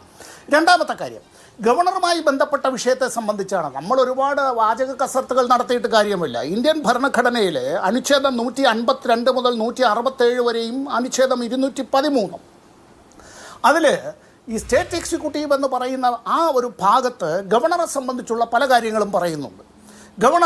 ഗവർണറുടെ നിയമനം, ഗവർണറുടെ സത്യപ്രതിജ്ഞ, ഗവർണറുടെ ചുമതലകൾ, ഗവർണറുടെ ഇംപീച്ച്മെൻറ്റ്, പിന്നെ എപ്പോഴാണ് അതിങ്ങനെ ഈ during the pleasure of the president of Indian union അല്ലെങ്കിൽ മാറ്റി അത്തരത്തിൽ തിരിച്ചു വിളിക്കലോ ഒക്കെയുള്ള കാര്യങ്ങളെ സംബന്ധിച്ച് പറയുന്നു. ഇവിടുത്തെ ഒരു പ്രധാനപ്പെട്ട ചോദ്യം, ഗവർണർ ഭരണഘടനാ സ്ഥാപനമാണോ അല്ലയോ? ഗവർണർ ഭരണഘടനാ സ്ഥാപനമാണ്. ഭരണഘടനാ സ്ഥാപനം എന്നത് ഭരണഘടന അനുസരിച്ച് പ്രവർത്തിക്കേണ്ടതാണോ അതല്ല തന്നിഷ്ടപ്രകാരം പ്രവർത്തിക്കേണ്ടതാണോ? ഗവർണർ ഭരണഘടന അനുസരിച്ച് പ്രവർത്തിക്കേണ്ടതാണ്. ഇങ്ങനെയെല്ലാം ചെയ്യുമ്പോൾ ഒരു പൊതുപരിപാടിയിൽ ഇത്തരം കാര്യങ്ങൾ ചെയ്താൽ അത് ചെയ്യാൻ പാടില്ല എന്നും അത് നിയമവിരുദ്ധമാണ് എന്നും എഴുതപ്പെട്ടിട്ടില്ലാത്തടത്തോളം കാലം നിയമവിധേയമാണ് എന്നാരെങ്കിലും പറഞ്ഞാൽ നിയമവിരുദ്ധം എന്നുള്ളതും ചട്ടവിരുദ്ധം എന്നുള്ളതും അല്ല വിഷയം. നമ്മൾ ഇത്തരം കാര്യങ്ങളിൽ ചില പ്രോട്ടോക്കോളുകളുണ്ട്. ആ പ്രോട്ടോക്കോളുകൾ അനുസരിച്ച് ഇത്തരം കാര്യങ്ങൾ ചെയ്യുമ്പോൾ ഇന്ത്യയുടെ രാഷ്ട്രപതിയോ നാളിത് വരെ ഇന്ത്യയുടെ ഏതെങ്കിലും ഗവർണർമാരോ അതല്ല ഏതെങ്കിലും മുഖ്യമന്ത്രിമാരോ ഒരിക്കലും ചെയ്തിട്ടില്ലാത്തതായ ഒരു കാര്യം ചെയ്യണം എന്ന് ശാഠ്യം പിടിക്കുകയും എന്ന് മാത്രമല്ല അച്ഛൻ പത്തായത്തിലുമില്ല എന്ന നിലയിലേക്ക് രാജ്ഭവൻ എന്തിനാ ഇങ്ങനെ ഉരുണ്ട് കളിക്കുന്നത്? മന്ത്രിമാരെ സംബന്ധിച്ചൊക്കെ പ്രതിപക്ഷത്തിന് പലതും പറയാം, ജിൻഡോയ്ക്കും പറയാം, അത് ഉല്ലാസ് ബാബുവിനും പറയാം. ഇത്തരം കാര്യങ്ങളെ സംബന്ധിച്ച് അവരുടേതായിട്ടുള്ള ക്രോധം, വൈരം, ദേഷ്യം, അതൃപ്തി, അസംതൃപ്തി, അതിൽ ഞാൻ അവരോട് സഹതപിക്കുകയല്ല, ഒന്നും ചെയ്യാൻ പറ്റില്ല. ഓർമ്മയില്ലേ ദിവേഷ് മണി, ഒരു ജനുവരി 30 കേരളത്തിലെ ഒരു പ്രധാനപ്പെട്ട താങ്കളുടെ അച്ചടി മാധ്യമത്തിൻ്റെ ഒരു സഹജീവി എഴുതിയതായ എഡിറ്റോറിയൽ ഓർമ്മയില്ലേ? മഹാത്മാഗാന്ധിയെ നമ്മൾ കൊന്നു എന്ന് എഡിറ്റോറിയൽ എഴുതി അത് വെച്ച് കൊണ്ടാടിയ ഒരു പത്രം കേരളത്തിൽ ഇപ്പോഴും ഉണ്ടല്ലോ, ഒരു പ്രധാനപ്പെട്ട പത്രം. മഹാത്മാഗാന്ധിയെ വെടിവെച്ച് കൊന്നതിൽ എൻ്റെ അപ്പൂപ്പനും എൻ്റെ അമ്മൂമ്മയ്ക്കും ഒന്നും പങ്കൊന്നുമില്ല, അവർക്കാർക്കും അത്തരത്തിൽ ഏതെങ്കിലും ഗൂഢാലോചനയിലും പങ്കൊന്നുമില്ല, താങ്കൾക്കോ ഈ ചർച്ചയിൽ പങ്കെടുക്കുന്നവർക്കോ ഒന്നും അങ്ങനെയില്ല. ആ പത്രത്തിൻ്റെ കുടുംബങ്ങളിലുള്ളവർക്ക് അതിൽ ആർക്കെങ്കിലും പങ്കുണ്ടെങ്കിൽ അത് നമ്മുടേതാകുന്നില്ല. ഇവിടുത്തെ വിഷയം എന്നുള്ളത് ഭരണഘടനാ ലംഘനം ഒരു സംസ്ഥാനത്തെയും ഗവർണറിൽ നിന്ന് മാത്രമല്ല, അങ്ങനെ ഭരണഘടനയനുസരിച്ച് തിരഞ്ഞെടുക്കപ്പെട്ടിട്ടുള്ള ജനപ്രതിനിധികളിൽ നിന്ന് പോലും ഉണ്ടാവാൻ പാടില്ല, ജഡ്ജിമാരിൽ നിന്നും ഉണ്ടാവാൻ പാടില്ല, എക്സിക്യൂട്ടീവിൽ നിന്ന്, ജുഡീഷ്യറിയിൽ നിന്ന്, ലെജിസ്ലേച്ചറിൽ നിന്ന് ഉണ്ടാവാൻ പാടില്ല. തെറ്റായ കീഴ്വഴക്കങ്ങൾ സൃഷ്ടിക്കരുത്. രാഷ്ട്രീയമായ ചർച്ചകളെ സംബന്ധിച്ച് രാഷ്ട്രീയമായ ചർച്ചകൾ നടക്കുമ്പോൾ നമ്മൾ ഈ നാട്ടിൽ ജീവിക്കുമ്പോൾ ഇത്തരം കാര്യങ്ങളുമായി ബന്ധപ്പെട്ടുള്ള കാര്യത്തിൽ ഒരു ഗവർണറുടെ ഭാഗത്ത് പാളിച്ച ഉണ്ടായാൽ അത് ചൂണ്ടിക്കാണിക്കുക എന്നത് ആ ചടങ്ങ് അത് അത്തരം കാര്യത്തിൽ ബന്ധപ്പെട്ടതായ മന്ത്രി ആ കാര്യത്തെ സംബന്ധിച്ച് ഉന്നയിച്ചു. പാടില്ല എന്നാണ് പറയുന്നത്. ഗവർണർമാരെ ചോദ്യം ചെയ്യരുത്. ഞാൻ നിർത്തുകയാണ്, 1/2 മിനിറ്റ് എടുത്ത്. ആരിഫ് മുഹമ്മദ് ഖാൻ്റെ തൻ്റെ അവസാന നാളുകളിൽ ഇവിടെ ഗവർണറായിരിക്കുന്ന വേളകളിൽ അദ്ദേഹം പോകുന്നതിന് മുമ്പ് ഇവിടെ നടത്തിയതായിട്ടുള്ള കുറേ നിയമനങ്ങളും അതുമായി ബന്ധപ്പെട്ടുള്ള നോമിനേഷനുകളും എല്ലാം ഉണ്ടല്ലോ. ഹൈക്കോടതി എത്ര തവണയാണ് ഇതിന് കൊട്ടുകൊടുത്തത്? സുപ്രീം കോടതി തന്നെ ഡൽഹിയിലെ ലെഫ്റ്റനൻറ്റ് ഗവർണറെ, പഞ്ചാബിലെ ഗവർണറെ, തമിഴ്നാട്ടിലെ ഗവർണറെ, കേരളത്തിലെ ഗവർണർ വായിച്ചു പഠിക്കാനായിട്ട് പറഞ്ഞു. അപ്പോഴെല്ലാം ഇക്കാര്യത്തിൽ ഇതെല്ലാം എന്തോ അല്പൻ്റെ ആസനത്തിൽ ആല് കിളിർത്താൽ അതൊരു തണലെന്ന് മാത്രമല്ല, അതിലൊരു വടം കെട്ടി ഊഞ്ഞാലിട്ട് കെട്ടിയിരുന്ന് ആടിയിട്ട് ആലിങ്ക പറിച്ച് തിന്നിട്ട് വഴിയെ പോണവരെ അടക്കം വിളിച്ച് നിനക്കം വേണോ ആലിങ്ക എന്ന് ചോദിക്കുന്ന അത്തരത്തിലൊരു രീതിയിലേക്ക് അധപ്പതിച്ചു പോയാൽ എന്താണ് പറയേണ്ടത്? ഇത്തരത്തിൽ ഏതെങ്കിലും ഒരു ഹൈക്കോടതി ഉത്തരവ് ഏതെങ്കിലും ഒരു സംസ്ഥാനത്തെ മന്ത്രിക്കെതിരായി ഉണ്ടായാൽ മാതൃഭൂമി TV ഉൾപ്പെടെ അച്ചടി മാധ്യമങ്ങളും ദൃശ്യമാധ്യമങ്ങളും ശ്രവ്യമാധ്യമങ്ങളും എന്തായിരുന്നതിനെ കൊണ്ട് നടത്തുന്ന ആഘോഷം? എന്തേ ആരിഫ് മുഹമ്മദ് ഖാനെ പറ്റി ഒന്നും മിണ്ടിയില്ല? അത്തരം കാര്യങ്ങളെ സംബന്ധിച്ചൊന്നും മിണ്ടിയില്ലല്ലോ. ഇവിടെ ഇപ്പോൾ ഉണ്ടായിട്ടുള്ളത് രാജ്ഭവൻ ഒരു പാളിച്ചയാണ്. അത് സംഭവിച്ചത് ഒരു പിഴവാണ്. രണ്ട് തവണയാണ് ഇത്തരം കാര്യങ്ങളിൽ മാറ്റിയും തിരിച്ചും കൊടുത്തത്. ഞാനിപ്പോൾ എടുത്ത് കാണിക്കുന്നില്ല, കാരണം അത് നിങ്ങളുടെ എല്ലാം കയ്യിലൊക്കെ വന്നിട്ടുള്ള കാര്യമാണ്. ഇന്നലെ ഒരു ചർച്ചയിൽ ഞാനും ജിൻഡോയും പങ്കെടുത്തപ്പോഴത്തേക്ക് ഞാനത് അപ്പോൾ തന്നെ ഇത് കാണിക്കുകയും ചെയ്തു. ഞാനതിൻ്റെ സമയം അപഹരിക്കുന്നില്ല. ഞാൻ എന്തെങ്കിലും പറയുമ്പോൾ ഈ ചങ്ങാതിമാർ ഞാൻ ഇടപെട്ടു എന്നുള്ളതിനെ സംബന്ധിച്ചല്ല. ഇടപെട്ടത് വേറൊന്നും കൊണ്ടല്ല. ഞാൻ പറയാത്ത കാര്യങ്ങൾ പറഞ്ഞു എന്ന് അങ്ങനെ പറയുക എന്നത് ഒരു നല്ല പ്രവണതയല്ല. ഇവിടെ ഇപ്പോൾ രാഷ്ട്രീയമായ ഒരുപാട് ആരോപണങ്ങൾ പറഞ്ഞിട്ടുണ്ട്. ആ രാഷ്ട്രീയ ആരോപണത്തിനെല്ലാം മറുപടി പറയുകയല്ല എൻ്റെ ജോലി. ഞാൻ ഈ കാര്യത്തിൽ ഭരണഘടനാപരമായ പദവികൾ വഹിക്കുന്നവർ, ആ ചുമതലകൾ നിർവഹിക്കുന്നവർ അങ്ങനെ തന്നെയായിരിക്കണമെന്നുള്ളത്. Justice P. സദാശിവൻ ഗവർണറായിരുന്നു ഇല്ലേ കേരളത്തിൽ? സുപ്രീം കോടതിയുടെ ചീഫ് ജസ്റ്റിസ് ആയിരുന്ന മനുഷ്യൻ ഗവർണറായി കേരളത്തിൽ ഇരുന്നപ്പോൾ കേരളത്തിൽ ഭരണകക്ഷിക്ക്, പ്രതിപക്ഷത്തിന് അല്ല BJPക്ക് എന്ത് പരാതി? ഒരു പരാതി ഉണ്ടായിരുന്നില്ലല്ലോ. ആരാണ് അദ്ദേഹത്തെ കേരളത്തിലേക്ക് ഗവർണറായി അയച്ചത്? ആഭ്യന്തരമന്ത്രി കാര്യാലയത്തിൽ നിന്ന് മാത്രമല്ലേ ഫയൽ ഒറിജിനേറ്റ് ചെയ്യുള്ളൂ? സംശയം ഉണ്ടെങ്കിൽ ബസന്തിനോട് ഡൽഹിയിലൊന്ന് ചോദിച്ചു നോക്ക്. അപ്പോൾ ആ വന്നത് 5 കൊല്ലക്കാലം അദ്ദേഹം ഗവർണറായി ഇവിടെ തുടങ്ങി. ഒരു മാതൃക നമ്മുടെ മുന്നിലുണ്ട്. അതിനു മുമ്പ് കാലാവധി പൂർത്തിയാക്കിയവരും പൂർത്തിയാക്കാത്തവരുമായിട്ടുള്ള നിരവധി ഗവർണർമാരിവിടെ ഉണ്ടായിരുന്നു. ഇപ്പം എന്താ? ഇനി വരുന്ന ഒരാൾ അദ്ദേഹത്തിൻ്റെ രാഷ്ട്രീയം എന്ത് എന്നുള്ളതിനെ സംബന്ധിച്ച് RSSകാരനല്ല, BJPക്കാരനാണ്. ഇത് നമുക്ക് വരുന്ന ഒരു ഗവർണർക്ക് ഈ ഭരണഘടന അനുസരിച്ച് ഗവർണർ ഉണ്ടാവും. ആ ഗവർണറെ നിയമിക്കുന്നത് രാഷ്ട്രപതിയാണ്. പേരിന് വേണ്ടിയാണെങ്കിലും രാഷ്ട്രപതിയാണ്. ഉത്തരവ് അങ്ങനെയാണല്ലോ, വാറണ്ട് അവിടെ നിന്നാണല്ലോ കൊടുക്കുക, ഫ്രം ദ രാഷ്ട്രപതി ഭവൻ. അത് ഇന്ത്യ ഗവൺമെൻറ്റിൻ്റെ തീരുമാനം അനുസരിച്ചായിരിക്കുമല്ലോ. ആ ഗവർണറെ വാസ്തവത്തിൽ ഒരു സംസ്ഥാനം സ്വീകരിക്കുക, ആ ഗവർണർക്ക് ഉപദേശങ്ങൾ നൽകുക. ഉപദേശമെന്ന് ഭരണഘടനയിൽ പറഞ്ഞിട്ടുള്ളതാണ്. ഗവർണർ അത്തരത്തിൽ വഴികാട്ടിയായി, സഹായിയായി, അവരുടെ ഒപ്പം ആ സംസ്ഥാനത്തെ ജനതയുടെ അവരുടെ ഉന്നമനത്തിന് വേണ്ടി ആ സംസ്ഥാന സർക്കാരിൻ്റെ പ്രവർത്തനങ്ങൾക്ക് വേണ്ട മാർഗനിർദ്ദേശങ്ങൾ നൽകി അവിടെ അത്തരത്തിൽ പ്രവർത്തിക്കുക എന്നുള്ളതാണ്. അല്ലാതെ ഈ കുടില ചിന്തകളുടെ ഹസ്തിനപുരിയിലെ ശകുനിമാരായി മാറുകയല്ല ഗവർണർമാർ ചെയ്യേണ്ടത്. രാഷ്ട്രീയ അട്ടിമറിക്ക് കളമൊരുക്കലല്ല ഗവർണർമാർ ചെയ്യേണ്ടത്. രാഷ്ട്രീയ കുതിരക്കച്ചവടത്തിനായുള്ള കേന്ദ്രമായി മാറുകയല്ല പലയിടങ്ങളിലും ചെയ്ത പോലെ ഗവർണർമാർ ചെയ്യേണ്ടത്. ആ ഗവർണറായി വന്നിട്ടുള്ള ആളിനെല്ലാം രാഷ്ട്രീയം. ഒറ്റ സെക്കൻഡ്, തൻ്റെ ഫേസ്ബുക്ക് പോസ്റ്റുകളിൽ പലപ്പോഴായി വർഗീയത ചാലിച്ചതായിട്ടുള്ള എഴുത്തുകൾ നടത്തിയതായ മാന്യ വനിത മാന്യ വനിത മാത്രമല്ല, മാന്യരായ പുരുഷന്മാരും ഇന്ന് പല ഹൈക്കോടതികളിലും ജഡ്ജിമാരാണ്. അവർ ജഡ്ജിമാരായിരിക്കുന്നു എന്നുള്ളത് കൊണ്ട് അവരുടെ മുന്നിലേക്ക് അഭിഭാഷകരായിട്ടുള്ള അവരുടെ രാഷ്ട്രീയമായി മറച്ചേരിയിൽ നിൽക്കുന്ന ആളുകൾ അവരാരും വക്കാലത്തുമായി പോകാതിരിക്കുമോ? അതല്ല, അവരോട് മിലോഡ് എന്ന് അങ്ങനെ പറയേണ്ടതില്ല എന്നുള്ളതാണെങ്കിലും യുവർ ലോർഡ്ഷിപ്പ് എന്ന് പറയേണ്ടതില്ല എങ്കിലും അങ്ങനെ അഭിസംബോധന ചെയ്യാതിരിക്കുമോ? ഇല്ലല്ലോ. അവർ ഏത് ചുമതലയാണോ വഹിക്കുന്നത് ആ ചുമതല ഭരണഘടനാപരമായി നിർവഹിക്കണം, അത് മെച്ചപ്പെട്ട നിലയിൽ നിർവഹിക്കണം. അതാണ് കേരളത്തിലെ ഗവർണറിൽ നിന്നും ഞങ്ങൾ പ്രതീക്ഷിക്കുന്നത്. ഇത് അല്ലാതെ ഇത് ഒരു പോരാട്ടം അല്ലെങ്കിൽ അത്തരത്തിലുള്ള യുദ്ധം അല്ല, ഇതൊരു പടലപ്പിണക്കം എന്നുള്ള നിലയിലേക്ക് പോകാനുള്ളതൊന്നുമല്ല. ശരി, അങ്ങയുടെ നിലപാട് വ്യക്തമാണ്. എന്തായാലും പ്രതിഷേധം അല്ലെങ്കിൽ ആ വന്ന തെറ്റിന് ഉള്ള പ്രതിഷേധം മന്ത്രി എന്ന നിലയിൽ തന്നെ പി പ്രസാദിന്റെ ഭാഗത്തു നിന്ന് അറിയിച്ചു കഴിഞ്ഞു. ആ നിലയ്ക്കാണ് മുന്നോട്ട് പോകുന്നതാണ്. ഞാൻ ശ്രീ ജിൻഡോയിലേക്കും ശ്രീ ഉല്ലാസ് ബാബുവിലേക്കും വരാം ഒരു ഇടവേളയ്ക്ക് ശേഷം. വേഗം ശ്രീ ജിൻഡോ ജോൺ, ശ്രീ എ സമ്പത്ത് നേരത്തെ സൂചിപ്പിച്ചു കഴിഞ്ഞു. ഇങ്ങനെ ഒരു പിഴവ് ഞങ്ങൾ ചൂണ്ടിക്കാട്ടി ആ നിലയ്ക്കാണ് മുന്നോട്ട് വന്നാൽ ഇതൊരു പോരോ യുദ്ധമായിട്ടൊന്നും കണക്കാക്കുന്നില്ല എന്നാണ്. ഒപ്പം അദ്ദേഹം പറയാനുള്ള കാര്യങ്ങൾ അത് അദ്ദേഹത്തിൻ്റെതായ നിലയ്ക്ക് അദ്ദേഹം അവതരിപ്പിക്കുകയും ചെയ്തിട്ടുണ്ട്. ഇത് ഈ നിലയ്ക്ക് തന്നെ അപ്പോൾ അദ്ദേഹം പറഞ്ഞ കൃത്യമാണ്. ഞങ്ങൾ പ്രതിഷേധം അറിയിച്ചിട്ടുണ്ട്. ഇനി അങ്ങോട്ടേക്ക് വീണ്ടും ഒരു യുദ്ധകാഹളത്തിലേക്കില്ല. ഗവർണറുടെ ഭാഗത്തുനിന്ന് ഭരണഘടനാ സംവിധാനങ്ങൾക്കെതിരായ എന്ത് പ്രതികരണമോ അല്ലെങ്കിൽ ഇത്തരം നടപടികൾ ഉണ്ടായാൽ അതിൽ കൃത്യമായി പ്രതിഷേധം അറിയിക്കും എന്ന് തന്നെയാണ്. അതിനപ്പുറത്തേക്ക് ഇതൊരു ഇവർ തമ്മിലുള്ള ഒരു വി ഡി സതീശൊക്കെ ഉന്നയിച്ചതുപോലെ രാജ്ഭവൻ ഒരു RSS കേന്ദ്രമാക്കാനോ അല്ലെങ്കിൽ ഗവർണറും സർക്കാരും തമ്മിലൊരു വലിയ ധാരണയോ സംഘപരിവാർ CPM ധാരണയൊക്കെയായി വ്യാഖ്യാനിക്കേണ്ടതില്ല എന്നാണ്. ദിവിഷേ, ഞങ്ങളെ സംബന്ധിച്ചിടത്തോളം CPM അങ്ങനെ പറയാം, അത് അവരുടെ സ്വാതന്ത്ര്യം. ഞങ്ങളെ സംബന്ധിച്ചിടത്തോളം കേരളത്തിലെ രാജ്ഭവൻ എന്ന് വേണ്ട കേരളത്തിലെ ഇന്ത്യയിലോ ഭരണഘടനാ സ്ഥാപനങ്ങളിൽ RSSന്റെ ബിംബവൽക്കരണം നടക്കുന്നതിനെതിരെ ഞങ്ങൾ പോരു ചെയ്യും, ഞങ്ങൾ യുദ്ധം ചെയ്യും, ഞങ്ങൾ അതിനെതിരെ നിരന്തരം പോരാടും. കേരളത്തിലെ CPMന് ചിലപ്പോൾ BJPയോടും RSSനോടും സന്ധി ചെയ്യേണ്ട ആവശ്യമുണ്ടാകും. പക്ഷെ ഞങ്ങൾക്ക് അങ്ങനെയില്ല. ഞങ്ങൾ നിരന്തരം RSSന്റെ ബിംബവൽക്കരണത്തിനെതിരെ, ഈ രാജ്യത്തെ ഭരണഘടനാ സ്ഥാപനങ്ങളെ RSS വൽക്കരിക്കുന്നതിനെതിരെ, സംഘപരിവാർ വൽക്കരിക്കുന്നതിനെതിരെ നിരന്തരം പോരാടും. സന്ധിയില്ലാത്ത പോരാട്ടം നടത്തും. ക്ലിയർ ആണല്ലോ. ഇനി അടുത്തത് BJPയുടെ പ്രതിനിധിയോട് എനിക്ക് പറയാനുള്ളത്, ഈ സാരാനാഥിലെ നമ്മുടെ സിംഹപ്രതിമയും അശോക ചക്രവും മൂവർണ്ണ കൊടിയും ഒക്കെ ദേശീയ പതാകയും ദേശീയ ചിഹ്നങ്ങളും ഒക്കെ ആയിട്ട് നമ്മൾ സ്വീകരിക്കുകയും അതിനെ റെസ്പെക്ട് ചെയ്യേണ്ട കോഡ് ഓഫ് കോണ്ടക്റ്റ് ഒക്കെ നിശ്ചയിച്ചതിൻ്റെ കാരണം എന്താണെന്നറിയോ? ഇപ്പോൾ നിങ്ങളുടെ ഗവർണർ RSSകാരനായിട്ടുള്ള ആർലേക്കർ രാജ്ഭവനിൽ ആരാധിച്ച അത്തരത്തിലുള്ള ചിത്രങ്ങളൊന്നും ഈ രാജ്യത്തിൻ്റെ മുഴുവൻ ആളുകൾക്കും ബാധകമായിട്ടുള്ള ഒന്നുമല്ല എന്നുള്ളതിൻ്റെ സന്ദേശം കൂടിയാണ്. എല്ലാവരെയും ഉൾക്കൊള്ളുന്ന, എല്ലാത്തിനെയും ഉൾച്ചേരുന്ന ബിംബങ്ങളെ നമുക്ക് അക്സെപ്റ്റ് ചെയ്യേണ്ട കാര്യമുള്ളൂ. ഇന്ത്യൻ ഭരണഘടന അക്സെപ്റ്റ് ചെയ്യുന്നത് പോലെ, നമ്മുടെ ദേശീയ പതാക അക്സെപ്റ്റ് ചെയ്യുന്നത് പോലെ, അശോക ചക്രം അക്സെപ്റ്റ് ചെയ്യുന്നത് പോലെ എല്ലാവരെയും ചേർത്ത് നിർത്തുന്ന, എല്ലാവർക്കും ഇടമുള്ള അത്തരം ബിംബങ്ങൾക്ക് ഞങ്ങൾ അംഗീകാരം കൊടുക്കുന്നുള്ളൂ. അല്ലാത്തതൊക്കെ RSSന്റെ ചെലവിൽ RSSന്റെ കാര്യാലയത്തിലാണ് ആരാധിക്കേണ്ടത്. ഈ പണം എടുത്തല്ല ചെയ്യേണ്ടത്. ഒരു കാര്യം കൂടി ദിവിഷ എനിക്ക് സമയം കിട്ടില്ല. ഒരു കാര്യം കൂടി എനിക്ക് സമയം കിട്ടിയില്ല. ഉല്ലാസ് ബാബു പറഞ്ഞു രാജ്യത്തെ വെട്ടിമുറിച്ചുവെന്ന്. 1937 സവർക്കർ ധിരാഷ്ട്രവാദത്തെ പറഞ്ഞിട്ടുണ്ട്. 43 ജിന്നയെ സപ്പോർട്ട് ചെയ്തിട്ടുണ്ട് ധിരാഷ്ട്രവാദത്തിന് വേണ്ടി സവർക്കർ.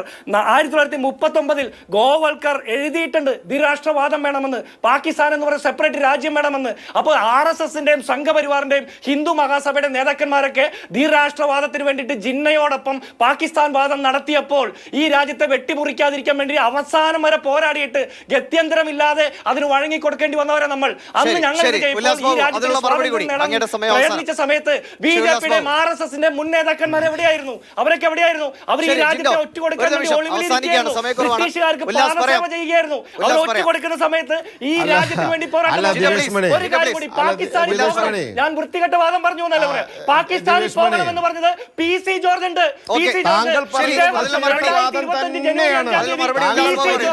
കേരളത്തിലെ ഒരു ഈ രാജ്യത്തെ മുസ്ലിങ്ങൾ മുഴുവൻ പാകിസ്ഥാനിലേക്ക് പോകണമെന്ന് പറഞ്ഞ PC ജോർജ് വൃത്തികെട്ടവരാണോ? PC ജോർജ് വൃത്തികെട്ടവരാണോ? PC ജോർജ് വൃത്തികെട്ടവരാണോ? കൃഷ്ണ ഗഡ്ജ് വൃത്തികെട്ടവരാണോ? മണികാന്ത റാത്തോഡ് വൃത്തികെട്ടവരാണോ? ഈ രാജ്യത്തെമ്പാടുമുള്ള BJPയുടെ നേതാക്കന്മാർ, RSSന്റെ നേതാക്കന്മാർ വൃത്തികെട്ടവന്മാരാണ്.